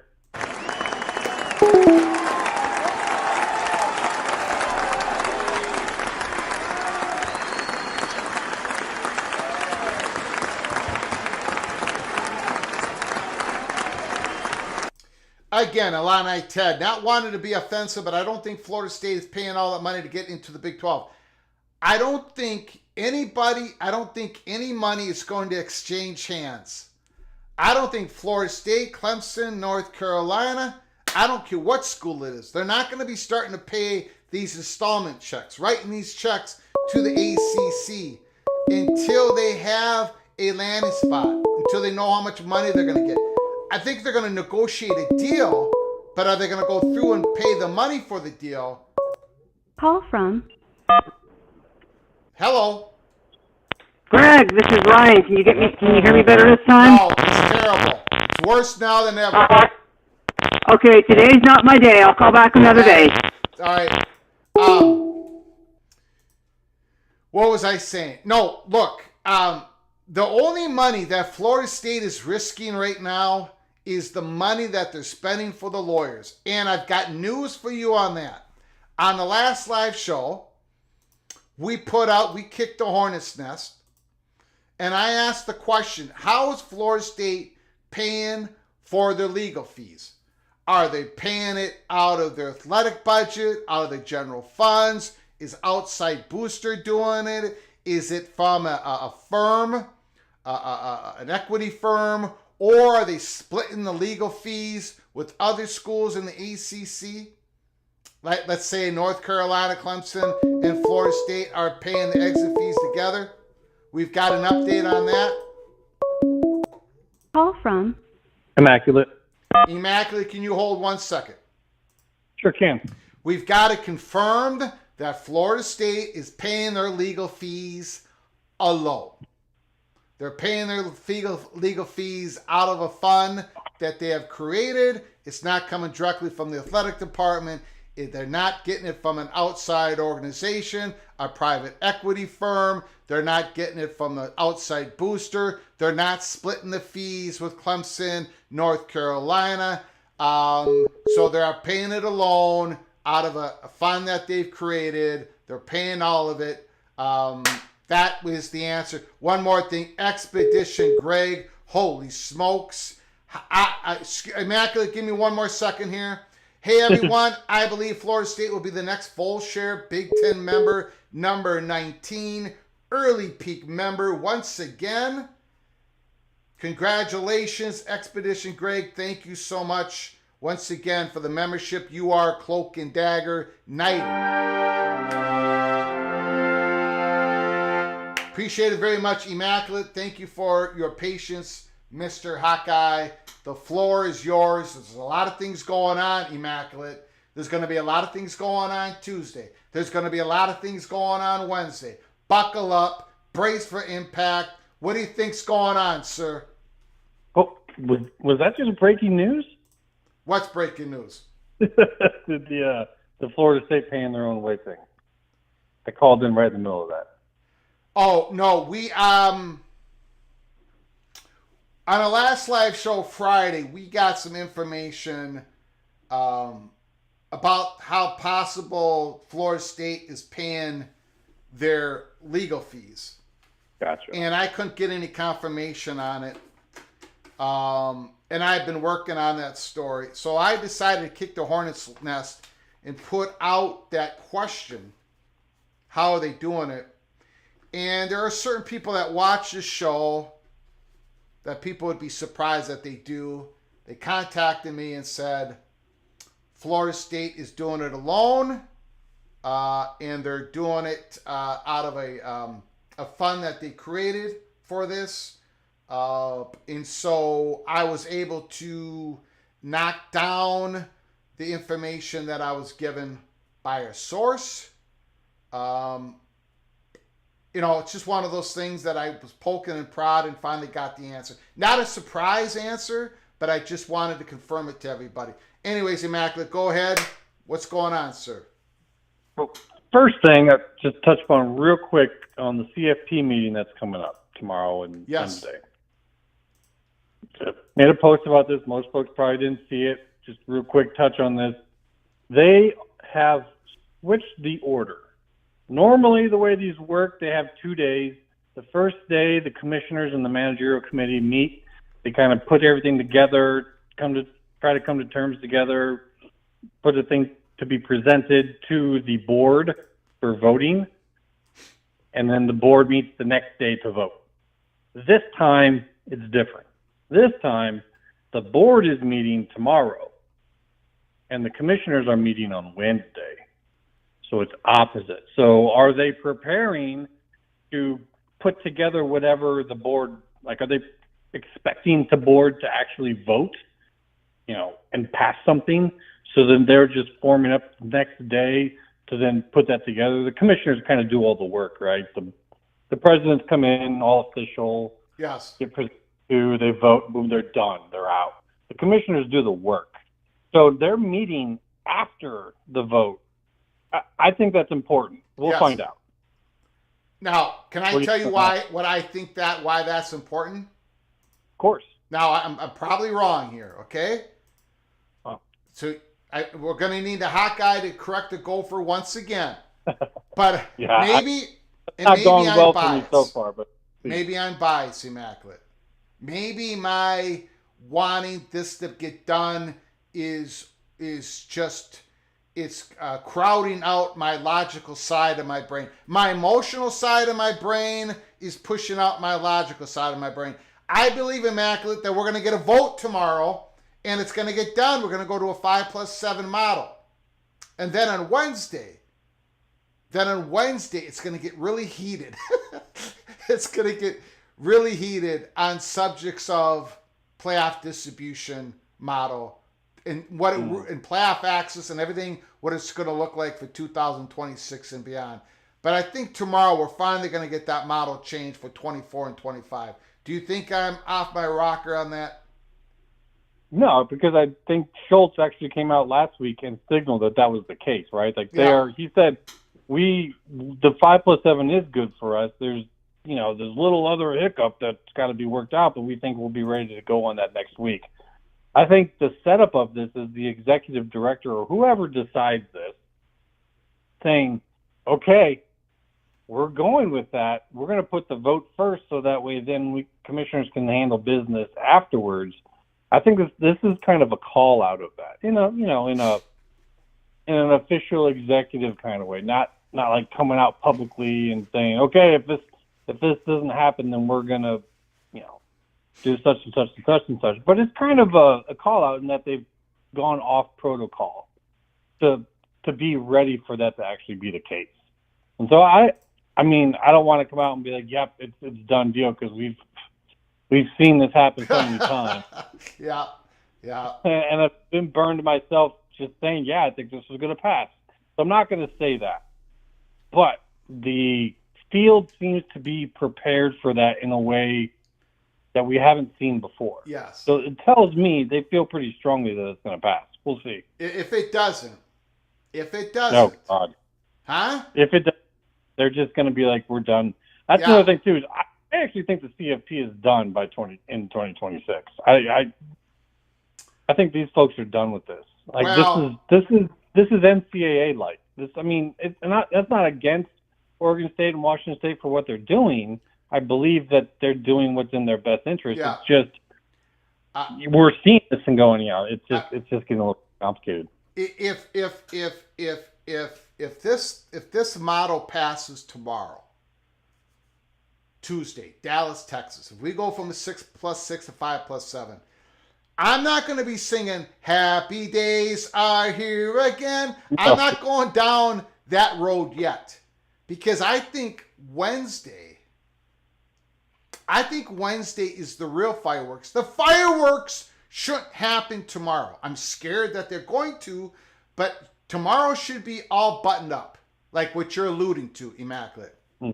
But Wednesday, they got to get that. They've got to get this media deal official. The playoff access, the distribution model. I think that's going to be a heavy fight between Power 4 conferences, and then just looking at and I think they're really working to try to get a clause in there in that media contract with ESPN or whoever to be able to flip the switch, to be able to expand the playoff to 16 on a moment's notice, not have to go back to the media company. I think they want it all written in there just in case this implosion happens and the Big Ten gets 2 automatic qualifiers and the SEC and possibly the Big 12. And I think all that, I think they're working on all that. And I think Wednesday there's going to be fireworks. Yeah. You might be right. Yeah. I kind of think to some degree they might even talk about things, crazy that aren't even exactly related to the CFP. Remember, these are commissioners. They got a lot of other things, and they just happen to be in the same room together. Yeah. It's an opportunity. Now, there's minutes, there's everything they got to stick to and things to get done, but things might stray a little bit. And if they actually can finally everyone get on the same page on one thing, they might feel up to having the discussion at some point about, okay, what are we doing as a whole in regards to the NCAA? Like, that conversation has to happen too, somewhere, somehow. But I think you're right in large part that it's going to be about CFP business. And once they finally get this voted, there's still more business at hand to figure out. Now, Immaculate. Do you have a little bit more time? Yeah, actually, kind of wanted to touch on the ESPN CFP deal and ACC negotiations, but we can do a little as much as you want to do. I haven't heard anyone trying to ring in yet. I'm listening for that, but I'm very interested in your thoughts because I don't know if you and I talked on Friday, and I don't think we did. No, unfortunately I couldn't. But the in the motion that ACC, being open now to negotiations with Florida State, it's a huge story, and this thing could really pick up speed here. I believe that was an announcement to everybody, including ESPN, that the ACC, look, we're now ready to negotiate with Florida State. Where do you think? Where do you think I'm going to put out a number. I think it's going to rest around about $240 million. I think it's going to cost about $240 million for Florida State. I think that, of course, I don't know. I'm just putting out what I think at this point. What number do you think it's going to sit at around for negotiations, that final number? And what do you think of the timeline on this? And do you think it's a bigger story, as I do, what happened on Friday? Yeah, of course. There was, and all the legal folks talking about it, even on both sides. The people on the sides are disagreeing in what exactly it means, but they're all still seemingly saying this is a big deal. It's definitely a big deal. As far as what I think that'll turn into in terms of a settlement deal, I see two paths. The ACC wants to try to keep this as small as possible. It's going to be a higher cost, somewhere like probably what you're saying. If they know that this thing is terminal, and I don't mean like the death of the AC, but just like there's no stopping this, you just have to remove all the everything that needs to go, then it's going to have to be a lower price because not everyone can afford what Florida State can afford. You know, if they don't want people sitting around taking some money for a while and then, you know, fight then another fight in the future. Like if it's just like, let's just cut it out. Let's get this done once. Let's move forward with what we're going to do. I think that there's a plan, but we won't go into that. I think that price could be quite a bit lower than people think. And it's not about Florida State at that point. It's about the other schools. So I've said, if that's the case, I think it's somewhere from like 50, maybe 75 million to 100, maybe at most that 120, which is the exit cost. So it really depends on which way they want to go, and I don't know. I think it's going to be the smaller, but this is going to be one of those signals that tells us what the ACC's big plan is in the future. If it's smaller, expect a lot to go, and they're going to have to do something after that, and they just want to do it all at once. If it's a higher amount, they're trying to, keep this as small as possible. Yeah, you could be right. I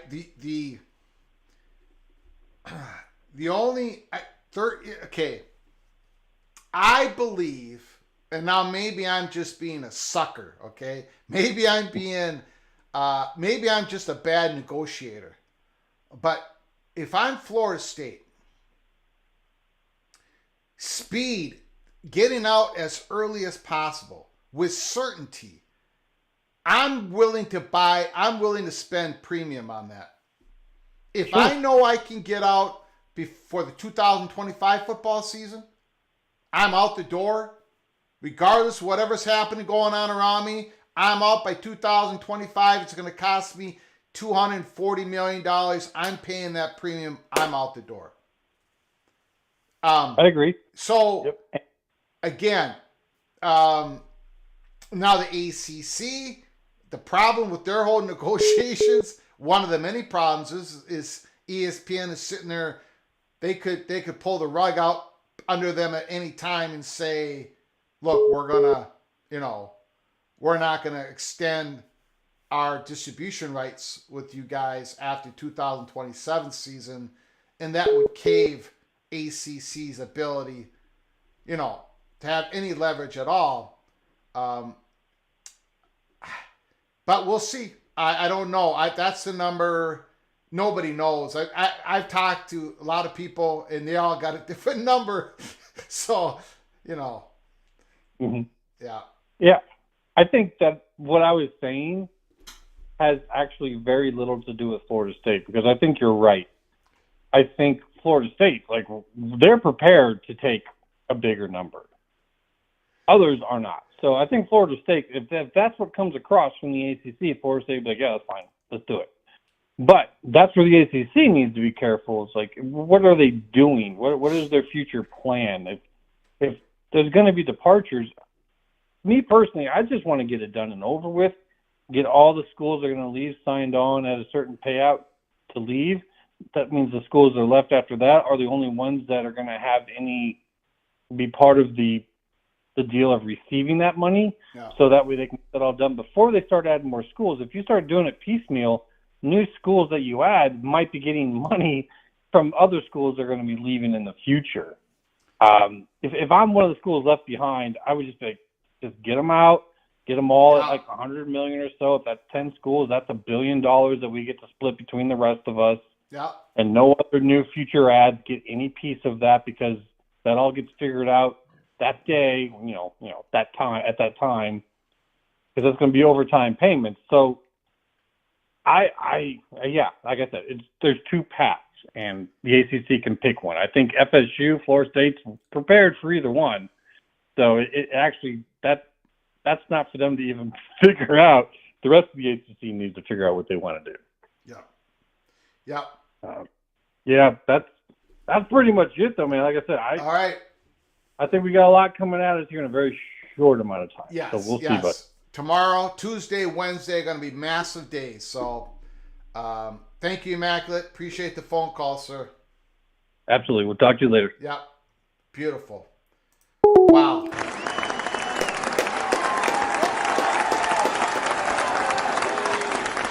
Chris Hughes, Super Chat. Is it possible that in order for the Big Ten to get Notre Dame, they agree to take Stanford and stop? Could Florida State be a smokescreen in order to slip into Stanford? Thank you so much for the Super Chat, Chris. I'm going to tell you, and I keep forgetting to bring this up, but all eyes on Notre Dame when it comes to Wednesday, not tomorrow. Tomorrow, Notre Dame wants to go from 6+6 to 5+7. Everybody knows that. But when it comes to playoff distribution, that playoff distribution models, Notre Dame going to get as much as all the Big Ten schools, all the SEC schools? Is Notre Dame going to get more than a North Carolina, Florida State in the ACC? Is Notre Dame going to get more than a Kansas and an Oklahoma State in the Big 12? Where does Notre Dame sit? If there's different tiers of playoff distribution money in the expanded playoffs for 2026 and beyond, where does Notre Dame sit? At what tier do they sit? Do they sit a tier below the Big Ten and the SEC? And if they do, how much below? And holy smokes, that's one of the many storylines that we're going to be watching for Wednesday, if anything gets agreed upon. In regards to Notre Dame, look, Big Ten wants Notre Dame, but they also want to get into the Southeast. They've been planning this for a long time. I don't think I think it's highly unlikely that when the next conference realignment comes, the next wave, that there's not a Southeastern school in the Big Ten. Call from Steve. Steve, can you hold on just 1 second, sir? Sure. I appreciate it. So I hope that answers your question, Chris Hughes. I don't see a possibility of a Notre Dame and a Stanford type of union in the Big Ten. Big Ten has other plans. I appreciate your generosity, Chris Hughes. Thank you so very much. I've also got a Stephen McNeely, holy smokes, early peak member once again for the third month. Thank you so much, Stephen. Once again, you are hereby knighted, cloak and dagger knighted. Thank you so much for your generosity. Greg, in your opinion, how long is it going to take before we know if the ACC dam is going to break? I don't know what that timeline is, but that timeline has been, in my opinion, condensed greatly. It's been quickened up quite a bit. I see an incentive for Florida State to get it done as soon as possible. Now that the door is open, I see an incentive for the ACC to get it done as soon as possible, because you have the ESPN being able to say, yeah, we're backing away for 2027 and beyond and distributing ACC content. I see a lot of incentive built in around to 2026 playoffs and so forth and so on. I think we're getting a quickening going on here when it comes to the ACC and Florida State negotiations. Thank you, Stephen, once again for your generosity to this YouTube channel. Steve, Bearcat Steve, the floor is yours. Thanks for your patience, my man. Greg, I haven't heard anyone speak to the possibilities of how ugly internally if, let's say, 4 teams at, let's pick a number, I'll go between you and Immaculate, I'll go at 175,000, okay? 4 teams leave at 175,000. There's all that money sitting there. 175 million. Million, I'm sorry, what I say, 1,000? God, Yeah. I'd pay it 175, I'm sorry, 175 million. There's that money sitting there. There's ESPN sitting there saying next February we can tell you guys yay or nay. And is there anything that is concrete that says, okay, everybody that's left, this money we've taken from these 4 members that left, we split it up evenly, or we split it up on a step-by-step basis for as long as you've been in the conference, da-da-da-da-da. Like Notre Dame, you get this much, and Wake and Duke and Louisville, Pitt, you get this much, and then Cal, Stanford, SMU, you get this much. Or do they just does the ACC take it and put it in a war chest? Do they owe it to those schools? I think, just my opinion on this, Steve, I think it will get distributed, but not all at once. It would get distributed yearly per the bylaws, the schools that have not been withdrawn. But I think it goes back to the schools. I think the schools get it. I think that's what the ACC bylaws basically says at this point. If you're a withdrawn member, and this money you're paying out, I think it goes to other schools. I don't think it all goes at once though. But we'll find that out. In other words, if let's say Florida State's first out the door, and we'll just say $200 million because I'm bad at math. I'm even bad at math at $200 million, so it doesn't matter. We'll take $175 million. I don't think that just gets chunked out to every school right away. In other words, if Florida State leaves, they pay $175. I don't think Clemson's getting any of that money before they leave. And then, correct. You know what I'm saying? I'm not worried. I don't think that's how the scenario is going to go. And I might be wrong, Steve. Maybe the ACC gets a slice of that. I'm not sure. I'm going to have to look. That's a great question, great comment. Where does the money exactly go? But I do believe at least most of it's going to be distributed through some time to the ACC schools that are going to stay, that are going to remain. Well, I guess maybe I didn't make my point clear enough. I think Notre Dame, if it gets distributed, I think a Duke, a Wake Forest, whoever else is left, say no. Notre Dame, you're a partial member, so you're not getting as much as us. Okay, and Cal and Stanford and SMU sitting there and going, no, wait a minute, the ACC. You know what I'm saying? Yeah, I think I'm there's going to be some. I think there's going to be some infighting. That's a great going question. on if that's the way it's going to be distributed. Yes, sir. And then there's a thing, and let's assume, like everybody's assuming, that Florida State gets out at $200 million, and then 3 other schools or 4 or 5 other schools will look around and say, well, we can afford that, and the ACC comes back and says, no, that was just Florida State. Through my life, I've sat in some meetings that have talked about money and talked about distribution and so forth. And one thing attorneys always advised is we got to be careful not to set a precedent here for the future. Yeah. You know what I'm saying? Yes, sir. We can't say this entity's getting 200,000 or 200 million, but whoever leaves after that is going to be negotiated, and it could be 250 million.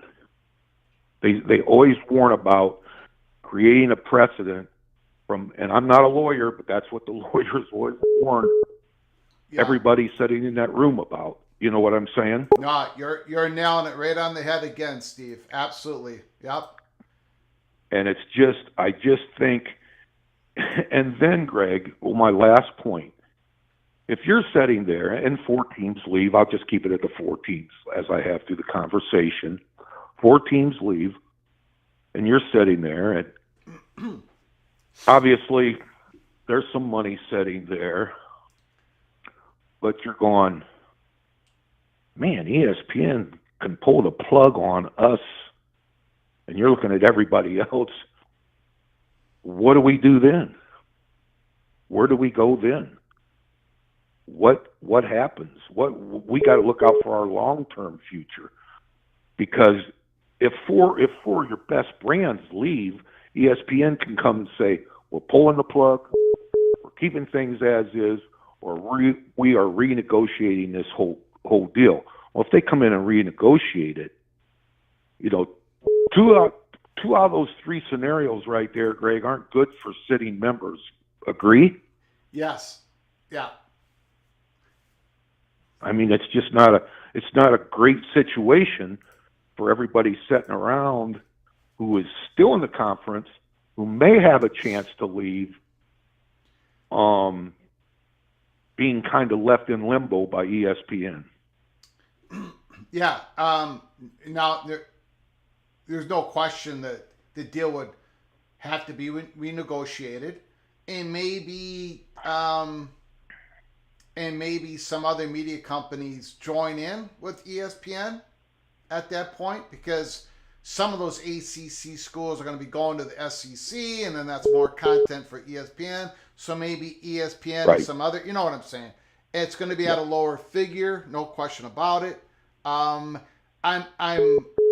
we assuming? I don't think we can assume that the remaining schools that don't go to the SEC and the Big Ten and the Big 12, I don't think it's safe to assume that there'll be 8 or more schools left. In other words, good point. There might not be enough schools to have an 8-team conference, which is needed. Great point.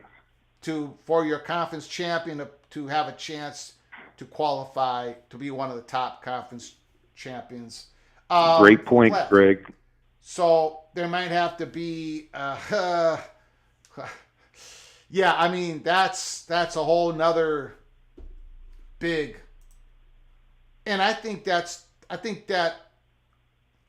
I don't know when we're going to go down that road, Steve, but I think at some point we are going to go down that road, and that thing could go 1,000 different ways.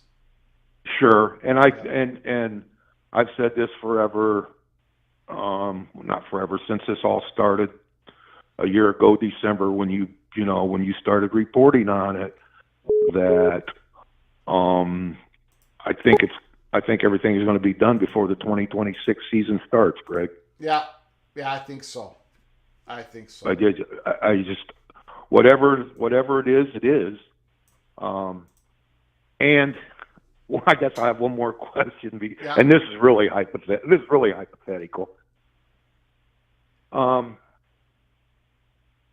There's 4 chairs sitting around the table with Philip Shormark, Petiti, and Sankey, and they're all talking. What is it that Phillips can say right now to say we, the ACC, in 2 years are going to be close to what we are now, and make those other 3 believe it? I don't think there's anything he can do. I think his best case scenario is for the ACC to exist 3 years from now, probably a bi-coastal conference. I think that's the best case scenario, and that's probably what he's working towards. Yeah. Yep. All right, my man. Thanks for taking my call. Have a great night. Great call. Thank you, Steve.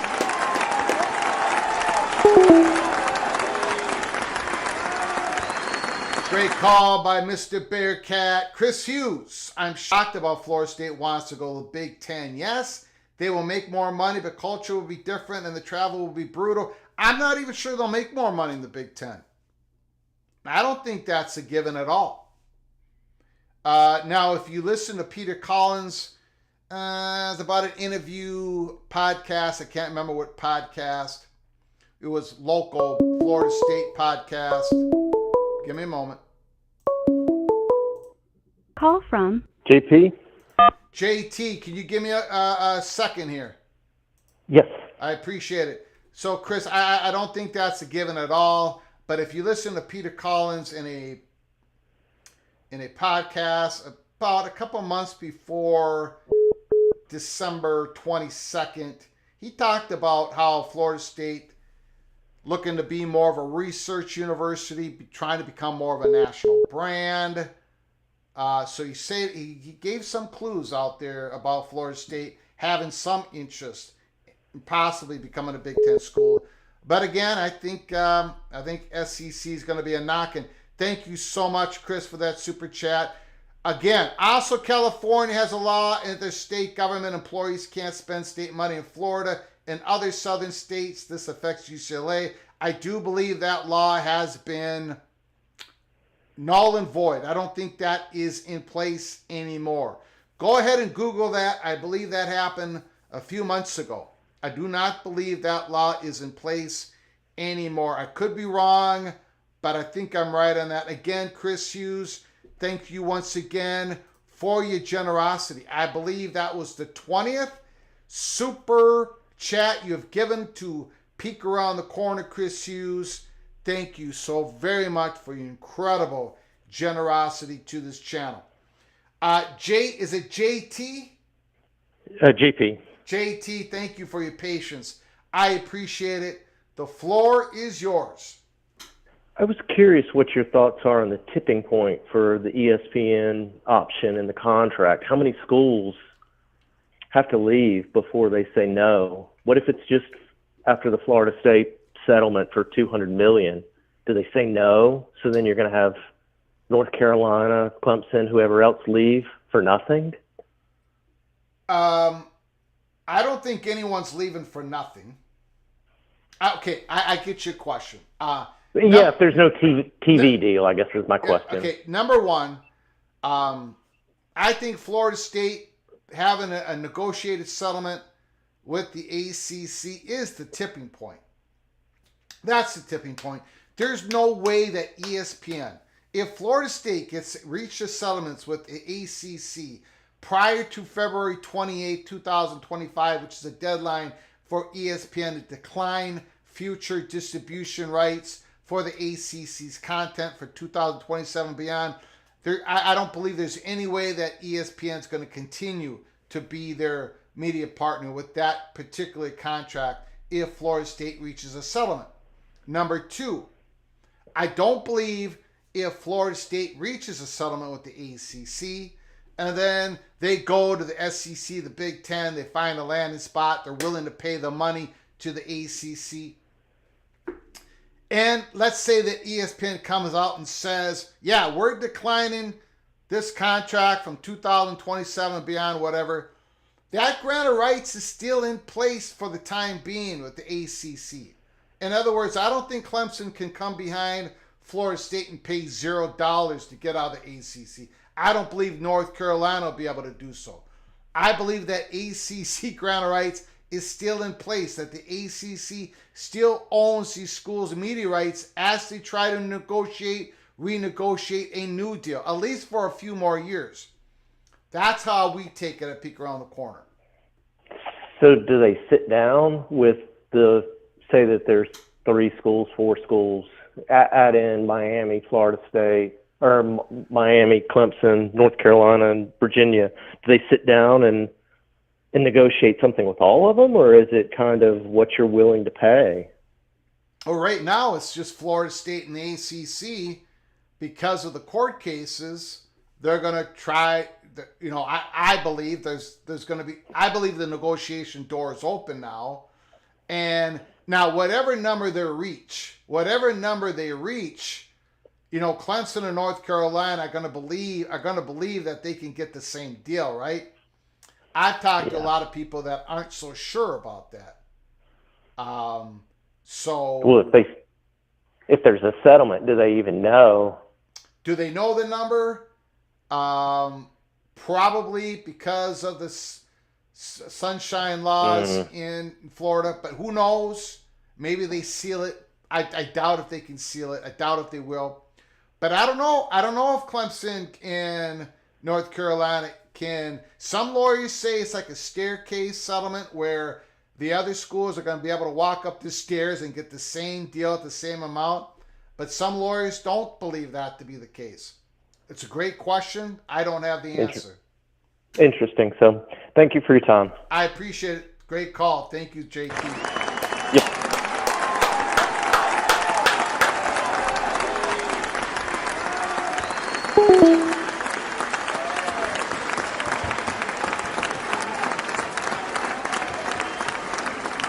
Now, you know, tomorrow, Tuesday, I'm hoping at least, I'm not hoping for chaos tomorrow. I'm hoping for a decision made. 6 plus 6, change into 5 plus 7 model. Get that done for 24. For this year's playoff, get that done. Wednesday, it's going to be fireworks, I believe. Call from ATP and DC. Hello. Oh, lost you, whoever that was. Whoop, whoop, whoop. Call from Crab cakes and football.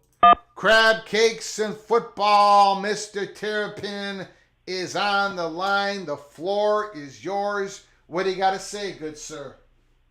Well, first off, I have a lot of respect for Florida State, which used not to be the case.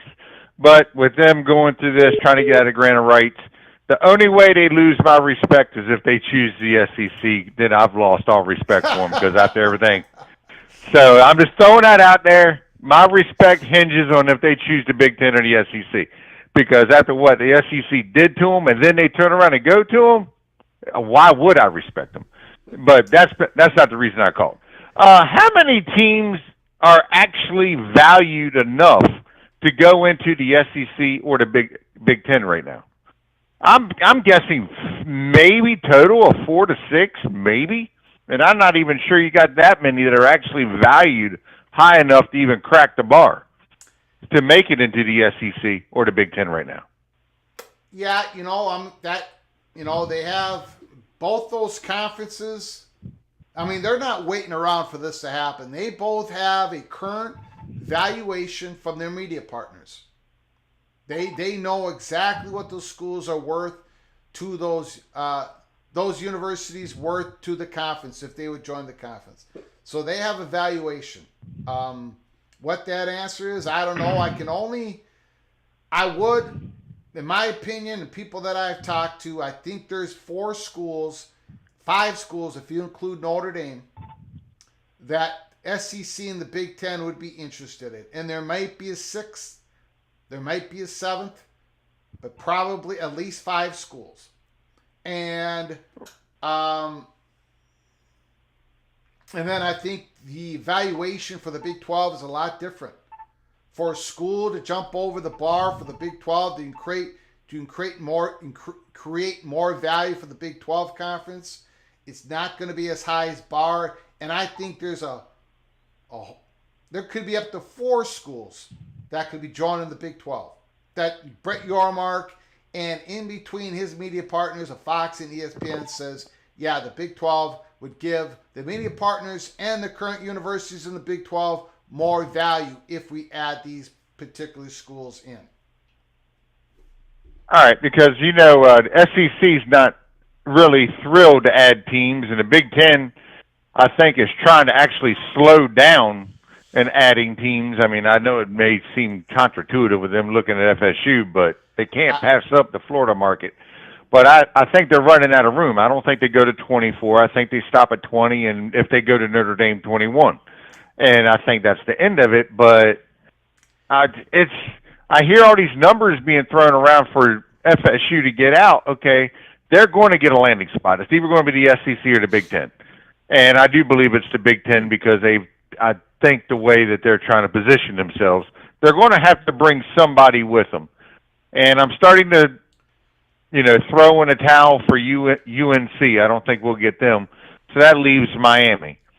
And then whenever Notre Dame finally gets off their perch and joins.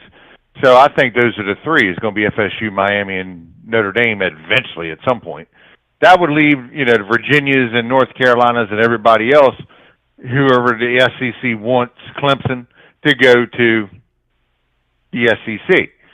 So that's where I'm at on that. But my other question is Notre Dame. They have this all sports but football affiliation with the ACC. Once it starts to crack and fall apart like that, does that affect their standing within the? I mean, does it make it easier for them to get out, or for I mean, they're a part. They're basically what held the ACC together for the longest time, and now they got Stanford to join, which is their rival. So if they did come to the Big Ten, they might even bring Stanford with them. But but where do you think the Notre Dame fits in with the potential crumbling of the ACC? I think that crumbling could happen. I think Wednesday could be a very big day for Notre Dame. I think it's more than just the ACC crumbling. I think it's the SEC and the Big Ten forming an advisory group that does not include Notre Dame.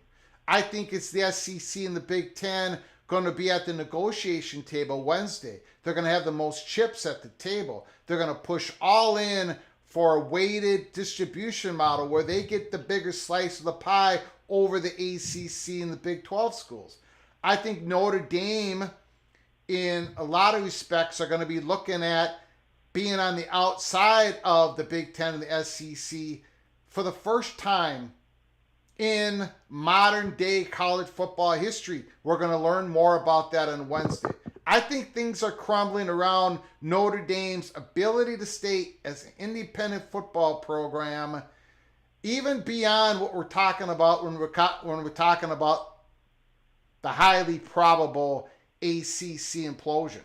So Notre Dame and this NBC deal that Notre Dame has. We don't know how much yet it is yearly.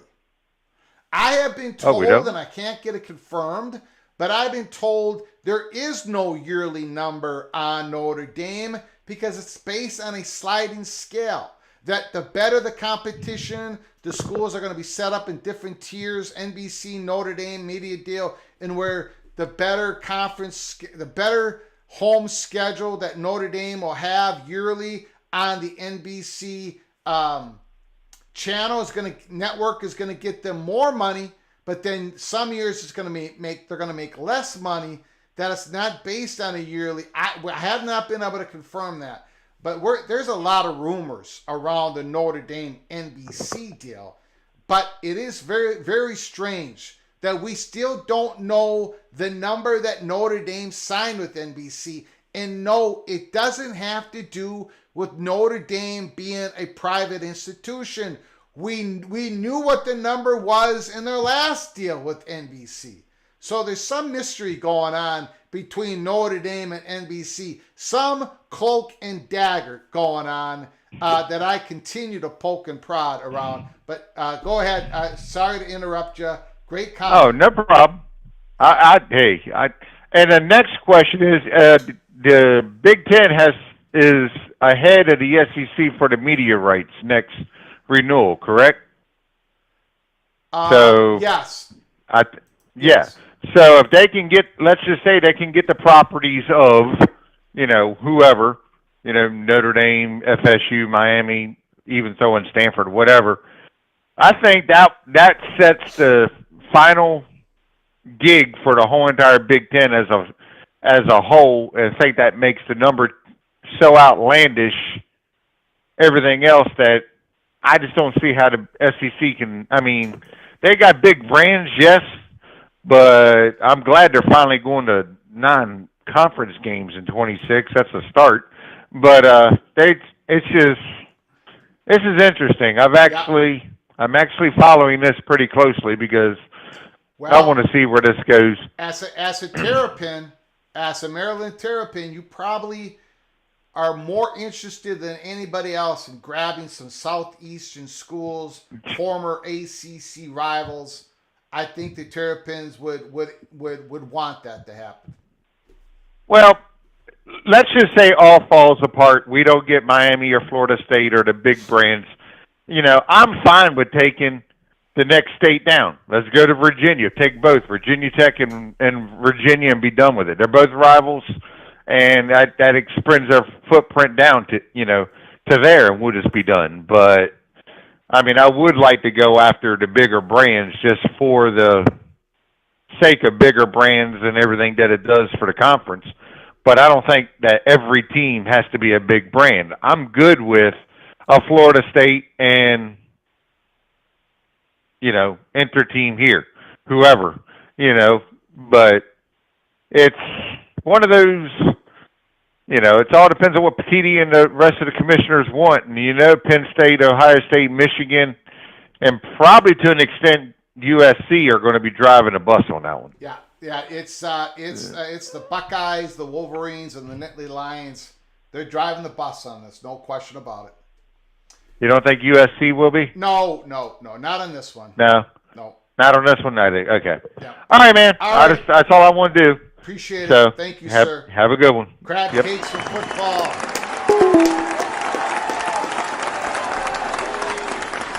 If you're new to the channel, or if you haven't done it yet, please subscribe and make sure your notifications come on. As you know, we can come on live at any time. We do morning shows, we do breakfast shows, lunchtime shows, afternoon shows, late at night shows. We can come on live at any time, breaking news, peek around the corner, got to keep your head on the swivel. So subscribe to the channel, have your notifications on. Please smash the like button if you like our content. If you don't, hit the thumbs down button. Let me know how we can better serve you. Call from Garfield Park. Garthol Park? Hey, what's up, man? How are you? Good. I didn't get the name. Garthol? Garfield Park. I'm sorry. My apologies. Garfield Park, the floor is yours. How are you doing, sir? Hey, man. I just want to give props to, what was it, Crab Cakes in college football, Yeah. Maryland fan. Man, he's in the Big Ten by the grace of God. I mean, the only thing they have going for him is adjacency to a media market that doesn't even care about him. So that's my little dig on Maryland. I'm a West Virginia guy. Okay, elbow thrown. Okay, so don't you think that really what's going on here is really a move to the 4+8? I mean, this is all sort of window dressing right now. I mean, ESPN has every incentive to move teams out of the ACC. Every incentive, right? They move teams out of the ACC. The Fox gets theirs, and then they dump everybody into the Big 12, which is fair, right? The Big 12 can be the foil and or the Cinderella story for dramatic purposes. But in my opinion, this is all done. It's going to take a little bit of time, but it's finished, man. So it's just a matter of who ends up where, who ends up in the Big 12, really, is what it amounts to. So that you think this is all that Sankey, Yormark, and Petiti are in the back room and they've already filled out their sheets. They're and napkins, ESPN this is all figured out? Yeah, and throw in ESPN and Fox in that equation as well. Okay. I mean, yes, that's what I think is what's happening. It makes the most sense for TV dollars, for longevity, for these networks. And Big 12 is taking what they can get, but I think that ESPN and Fox, who share the conference, have every incentive to make it a strong, fun, viable conference that can, again, play the foil or play Cinderella for dramatic purposes. Okay. Yeah. Now, I would disagree with you. I don't think any of this is predetermined. I think everybody has evaluations. I think everybody is geared up. I think the SEC. I do agree there. I don't think it's like mapped out, but I think, like as you said, it's apparent. Like everybody has evaluations. They know what needs to happen. They know, there's little probably determinations of who ends up going where, but the end result, I think is done. In my opinion. And relationships is always the variable that is very important, and we don't know quite where it's going to push one school to one direction or one school to another.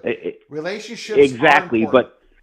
But the final formula, maybe not Miami's going to the Big 12 or to the SEC or the Big 10. Yeah. That may not be determined, but what needs to happen in terms of making this like a long-term viable broadcasting solution in the streaming world, I think all that calculus has been done. It's just details at this point. Got it. Beautiful. All right. All right. Garfield Park, call again. Please, I don't think you've called before, so call again, sir. Thank you, sir. You got it. Beautiful. All right, bye-bye. All right, bye. Boy. Man, oh man, great phone calls. Immaculate. Great night for phone calls. Holy smokes. Garfield Park, except for that little elbow at Maryland. He threw that little, Maryland, look, the president at the time, I've said this before, the lady should have a statue built right outside Maryland's football stadium because she made the wise decision to take the invite. When North Carolina and Virginia said no to the Big Ten, or they never really called the Big Ten, Maryland, they took it. Remember, Rutgers was going to be number 14 if Maryland was going to be number 13. If Maryland didn't become 13, Rutgers was not going to become number 14. Remember that. So Maryland had the future Rutgers in their hands as well. Maryland made the wise move. Virginia and North Carolina did not, especially Virginia at that time. So anyways, back to the comments, phone calls, 763-260-1333. We are the smart ones. We join, they dent crab cakes in football. Thank you for your generosity. Once again, super chat. I agree. There's a little bit of elbow being thrown here at Peek Around the Corner. Again, if you're new to the channel, please subscribe to the channel. Smash the like button. If you want to become an early Peek member, just go to the description box below the video. There's a link. Hit the join button. You'll be able to watch episodes for members only where we give a little drop of cloak and dagger information from time to time. I believe it was, yesterday morning? Talking about Northwestern's demolition of Ryan Field has begun. It began officially Friday. We had the pictures. So if you want to become a Cloak and Dagger Early Peek member, just hit the join button.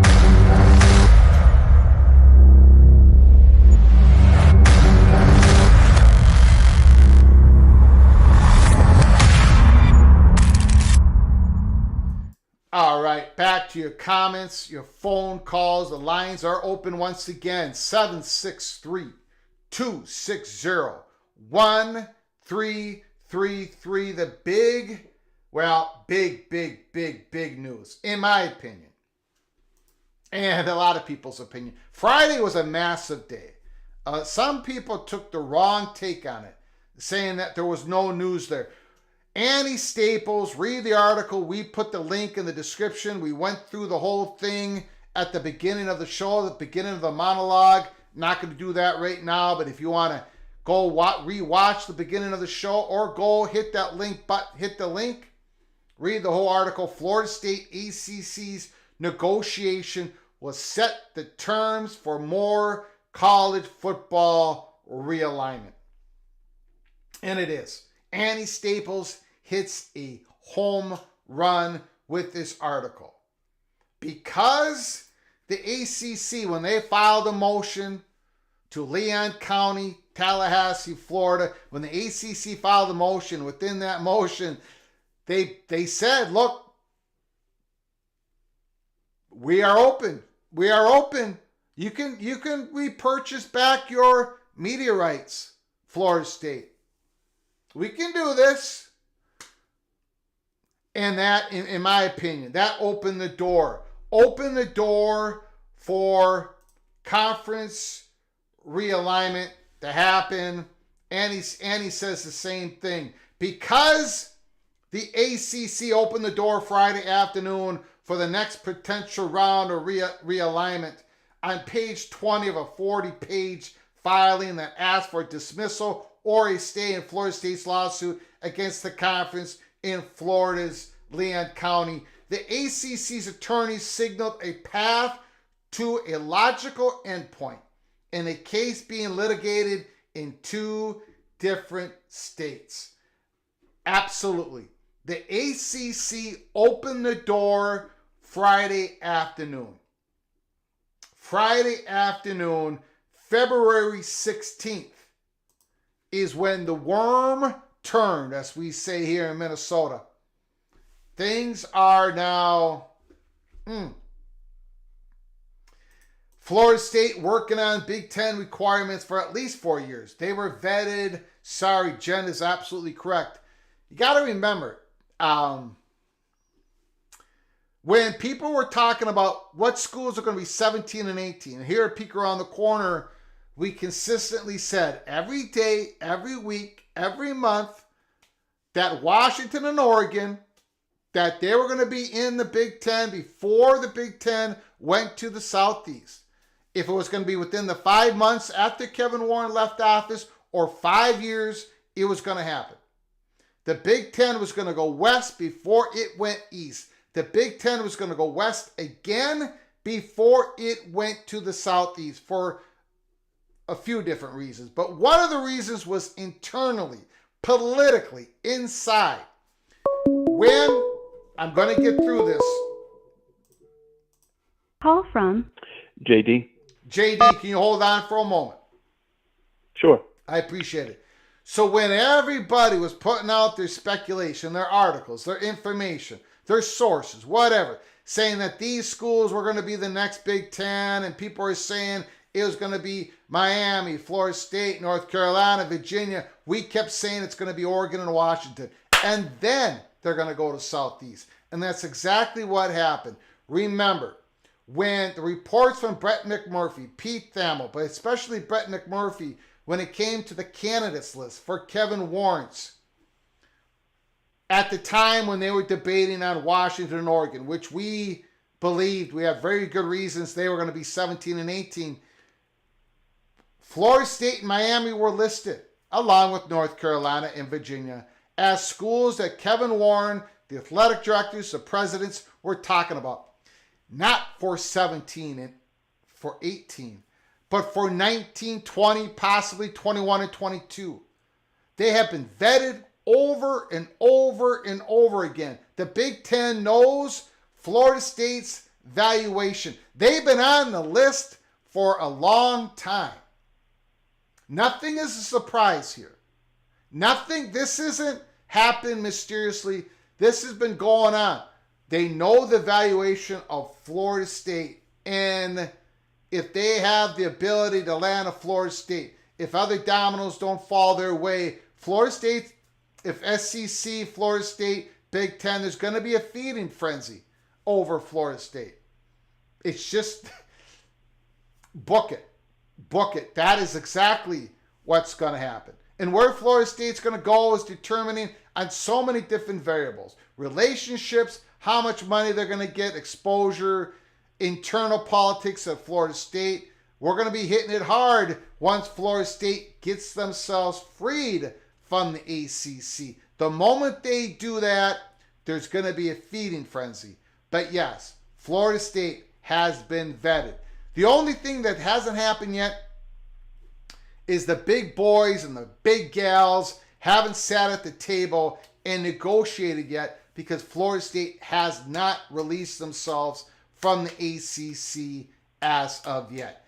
JD, Mr. Seminole, the floor is yours. What do you got to say, sir? How you doing, Greg? I'm doing good. Tomorrow is going to be a busy day. Wednesday is going to be a huge, massive day, possibly full of fireworks. So buckle up, JD. Holy smokes. I'm ready to get this train rolling for sure. Yes, get the train rolling. What are you hearing? I know you've said a little bit, but what are you hearing behind the scenes in media circles? Do they get the feeling that the negotiations are about to start, or there's some talk back and forth? I've heard other things in other areas. I'm just kind of curious what you're hearing. That negotiations are now possible to start. Now, Okay. that might change 3 days from now. 3 days from now, it might be they have started. But right now, now we're getting into that universe where I'm open for people to speculate all day long, because the ACC, what they did in public, they've opened the door wide open. So that's what we believe. That's what people in the media believe. Now it's possible. It wasn't happening the day before Friday. I know a lot of people think it was, but they wouldn't have put this on the motion if things were going on between the two parties. This is an invitation. This is say to everybody, let's get this thing going. Sure. Keith Jones, one of the FSU media members, a few weeks ago on one of their podcasts was talking that their contacts at in the ACC home office had just let them know when FSU filed those 2 series of amendments with the pretty big claims, against Swofford and so on, it shook the ACC. And I don't know if that means it really ticked them off or it just caught them off guard. But I was hoping they would come to the point where it's like, let's just finalize the divorce. Dragging this thing out for 2 or 3 years isn't good for anybody. And I mean, how can you really drag it out for 2 or 3 years when ESPN in 12 months is going to be determining your fate, unless Jim Phillips tries to unilaterally make that change again? In the filing the other day, did you notice the ACC conceded that Jim Phillips unilaterally, changed or unilaterally offered ESPN an option, and they're claiming that him changing or him unilaterally, giving ESPN the option without a 2/3 vote doesn't constitute a material change to the contract. Yeah. That you're extending the term, that's a material change. And now what's going in, and they're trying to redefine what material change means. I mean, I can't believe the things that the different universities agreed to in the original contract. I mean, it's just ridiculous.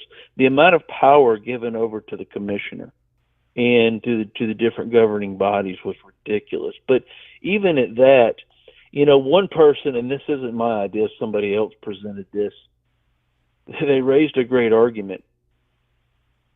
The ACC is now suggesting that FSU can repurchase their broadcasting rights, correct? Yes. Okay. FSU never sold them in the first place. So what's the monetary value? They granted them, but what's the monetary value of your broadcasting rights when, the ACC is saying it's not a penalty? Well, if you're having somebody repurchase broadcasting rights that you were never paid for in the first place, how can that not be a penalty? But Florida State gave the ACC the rights to negotiate a deal with ESPN. Yes, but there was no monetary value ever applied to the grant of rights, ever. It was just you granted them the rights to negotiate the deal. The lawyers actually would disagree with you and I. They claim that ESPN is the deciding factor on whether or not a buyout can happen, and I'm not going to get into all that, but they're disagreeing with us. So, but there's just a lot of things to chew on. One thing I wanted to let you know, Jeff Cameron is as good of a broadcaster there is in all of media, and I'm not talking about just local media and national media. Yes, he's knowledgeable, but he'll tell you he doesn't get down into the weeds on the minutia of the realignment rumors. And War Chant unapologetically would rather go to the SEC because it benefits their their business model. Sure. So and it might benefit a whole bunch of people's business model. And it might yes, sir. It might benefit Florida State's. So but don't. In other words, yes. Whenever FSU gets free, is the SEC going to play defense? Of course they are. Yep. From what we understand, the FSU Brain Trust is just about all in on the Big Ten, and there's been some other things that have been floated out there in rumors as far as I'll just say pre-planning, and third parties have already cleared the road, you know, and so I think you're correct. The heavy chalk is definitely to the Big Ten, but yeah, I mean, it's never over till it's over, and it's never decided till it's done. But it's just, yeah, I really hope the ACC just where you hear little things here and there now, just in the last few days, that they're willing to go to the table. And I was just kind of curious what you were hearing. Yeah, well, I think they're definitely willing. I think Friday changed the equation on so much. I think we are now at the point of quickening here. We're when they put that out in public, that meant a lot. That in the conversations I had over the weekend, people were just as like, yeah, now everything is opened up. Now, both sides, and I agree, like I had a person tell me, everybody has an incentive to get this done as soon as possible. ACC does, for obvious reasons. Florida State's probably willing to pay a premium to get it done sooner. They're probably willing to pay more, but get out earlier. ESPN, everybody in the college football playoff committee, everybody has an incentive to get this done now earlier rather than later. Well, FSU's not going to let up. If they have more allegations against the ACC, they're going to drop them. And, Discovery, you're going to find a lot in Discovery. That was the one thing I noticed, that in the things in the filings from the ACC, they never tried to they just called the claims that Florida State made salacious. They never said they were untrue. There wasn't a lot of denial in a lot of the things that they posted. Some of the lawyers that I've seen have looked at it, have talked about how the ACC's arguments are really well written and presented well and all the rest of this. But the thing that I've taken from it, and I'm not a lawyer, obviously, is a lot of revisionist history, a lot of trying to change terminology. And so I just don't see, I don't know. The ACC could win on 80% of the arguments, but the 20% they lose. Yeah. If they lose any of it, they lose. Yeah. Yes. And so you have to have a clean sweep. And then here's the thing. When Andy and Jeff were talking about, even if the ACC wins, what judge is going to say that FSU should have to write a check for $600 million to leave the class? Yeah. That's not going to happen. Yeah. So they're going to win regardless, because they're prepared, and you've talked about this, they're prepared to write the check today. Yeah. But I think you're right. I think the ACC wants the settlement to have a 2 on it. Doesn't want it to have 150. I think they want a settlement that's got a 2. Yeah. So we can write it for $200 million and 99 cents.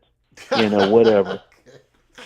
But I just you'll take care of the 99 cents, right, JD? I will cover the 99 cents. I got that. I'll even throw in I'll even throw in an extra $20. I'm feeling generous, wow. Yes, sir. But anyway, all right. Very interesting, and I appreciate you covering it all. You got it. Thank you, sir. Appreciate it, man. Have a great night. You too. All right, bye-bye. Another great call by Mr. Seminole, JD.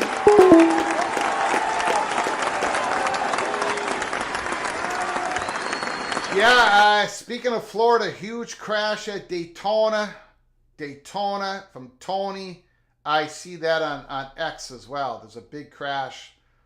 Hopefully everybody is okay. And again, being the fat guy from Minnesota, I give my condolences, my prayers to the families of the fallen. Yesterday, Burnsville, Minnesota, became national news. 2 police officers and a medic. Call from BJ. BJ, can you hold on 1 second, sir? For sure. Appreciate it. Just want to give my condolences to the family and loved ones of the police officers and the medic that were killed in the line of duty as they went to a domestic call in Burnsville, Minnesota. So prayers up for them. BJ, the floor is yours. What do you got to say, good sir? What's up, Greg? So just a comment. As far as the negotiations between the ACC and the Florida State, I think critical to that negotiation, I don't think it's going to be over $100 million, by the way. Really? And the reason I say that is there's a couple things that are known. The unilateral option that ESPN has, right? Yep. Will cut the season off, I think, at 27, if I'm not mistaken. Yep, and they have until February 28th, 2025 to make that decision. Correct. So a blind man, Stevie Wonder, could see if Florida State is not in the ACC, ESPN won't pick up that option, or it'll be some kind of renegotiation. Yeah. With that renegotiation, that is with Florida State not being a part of that match, right? Mm-hmm. So realistically, Florida State only has to cover the 3 years. And I think the current rate is around $32, $33 million or so. Yeah. So I think it'd be somewhere around $90 to $100 million. Yeah. Because the trying to negotiate out to 2036 when, Florida State let the cat out the bag that, hey, there's a unilateral option, I think that cuts the ACC's leverage in trying to get the big $432 million amount. I agree. But the reason why I come up with my $240 million is because I agree, 3 years, about $40 million, but then you have the exit fee. And of course, historically, 60% schools get out paying 60% of what they owe on the exit fee.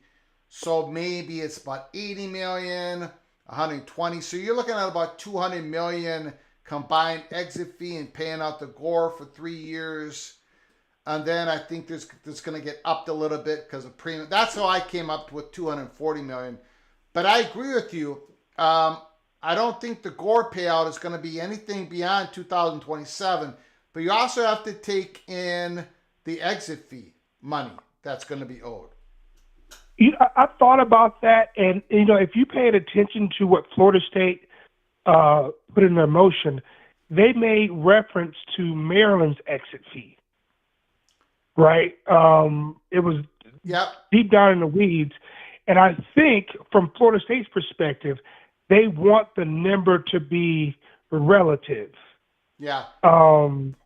So, Maryland, and I think Maryland only had to pay an exit fee. There was no grant of rights at that time.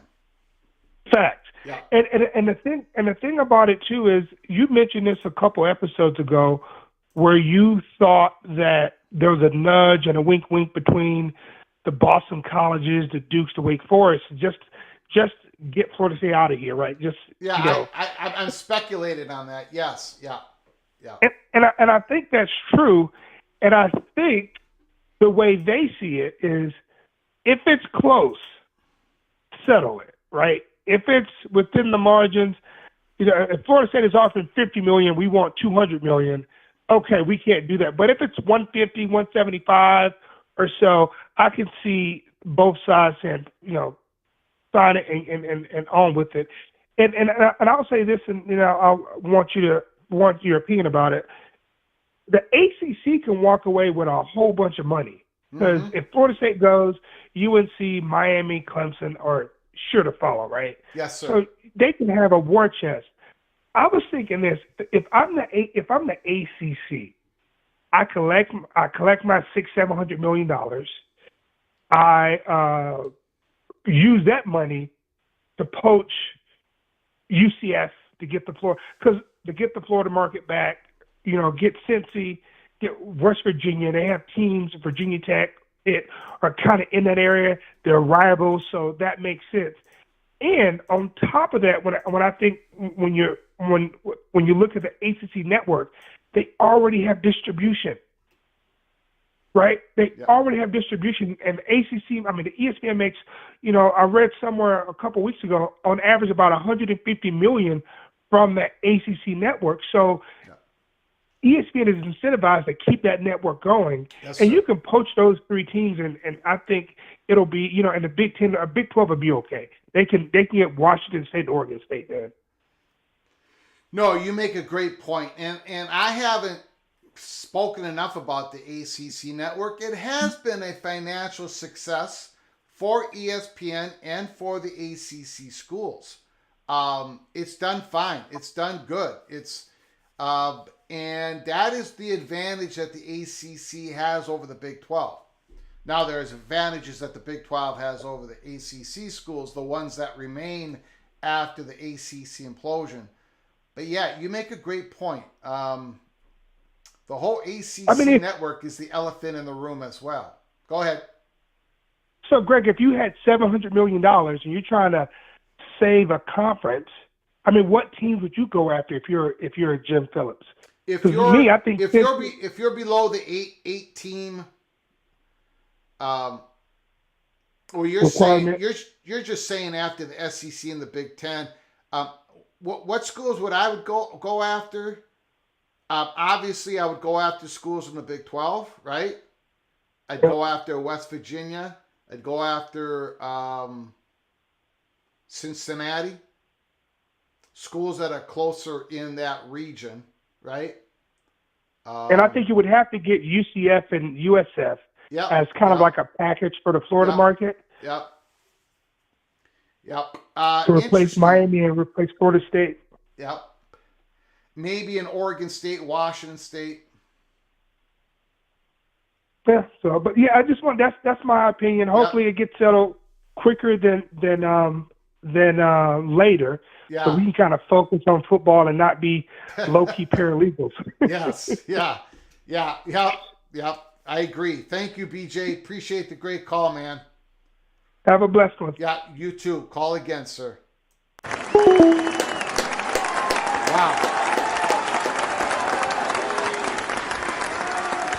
Wow, great call.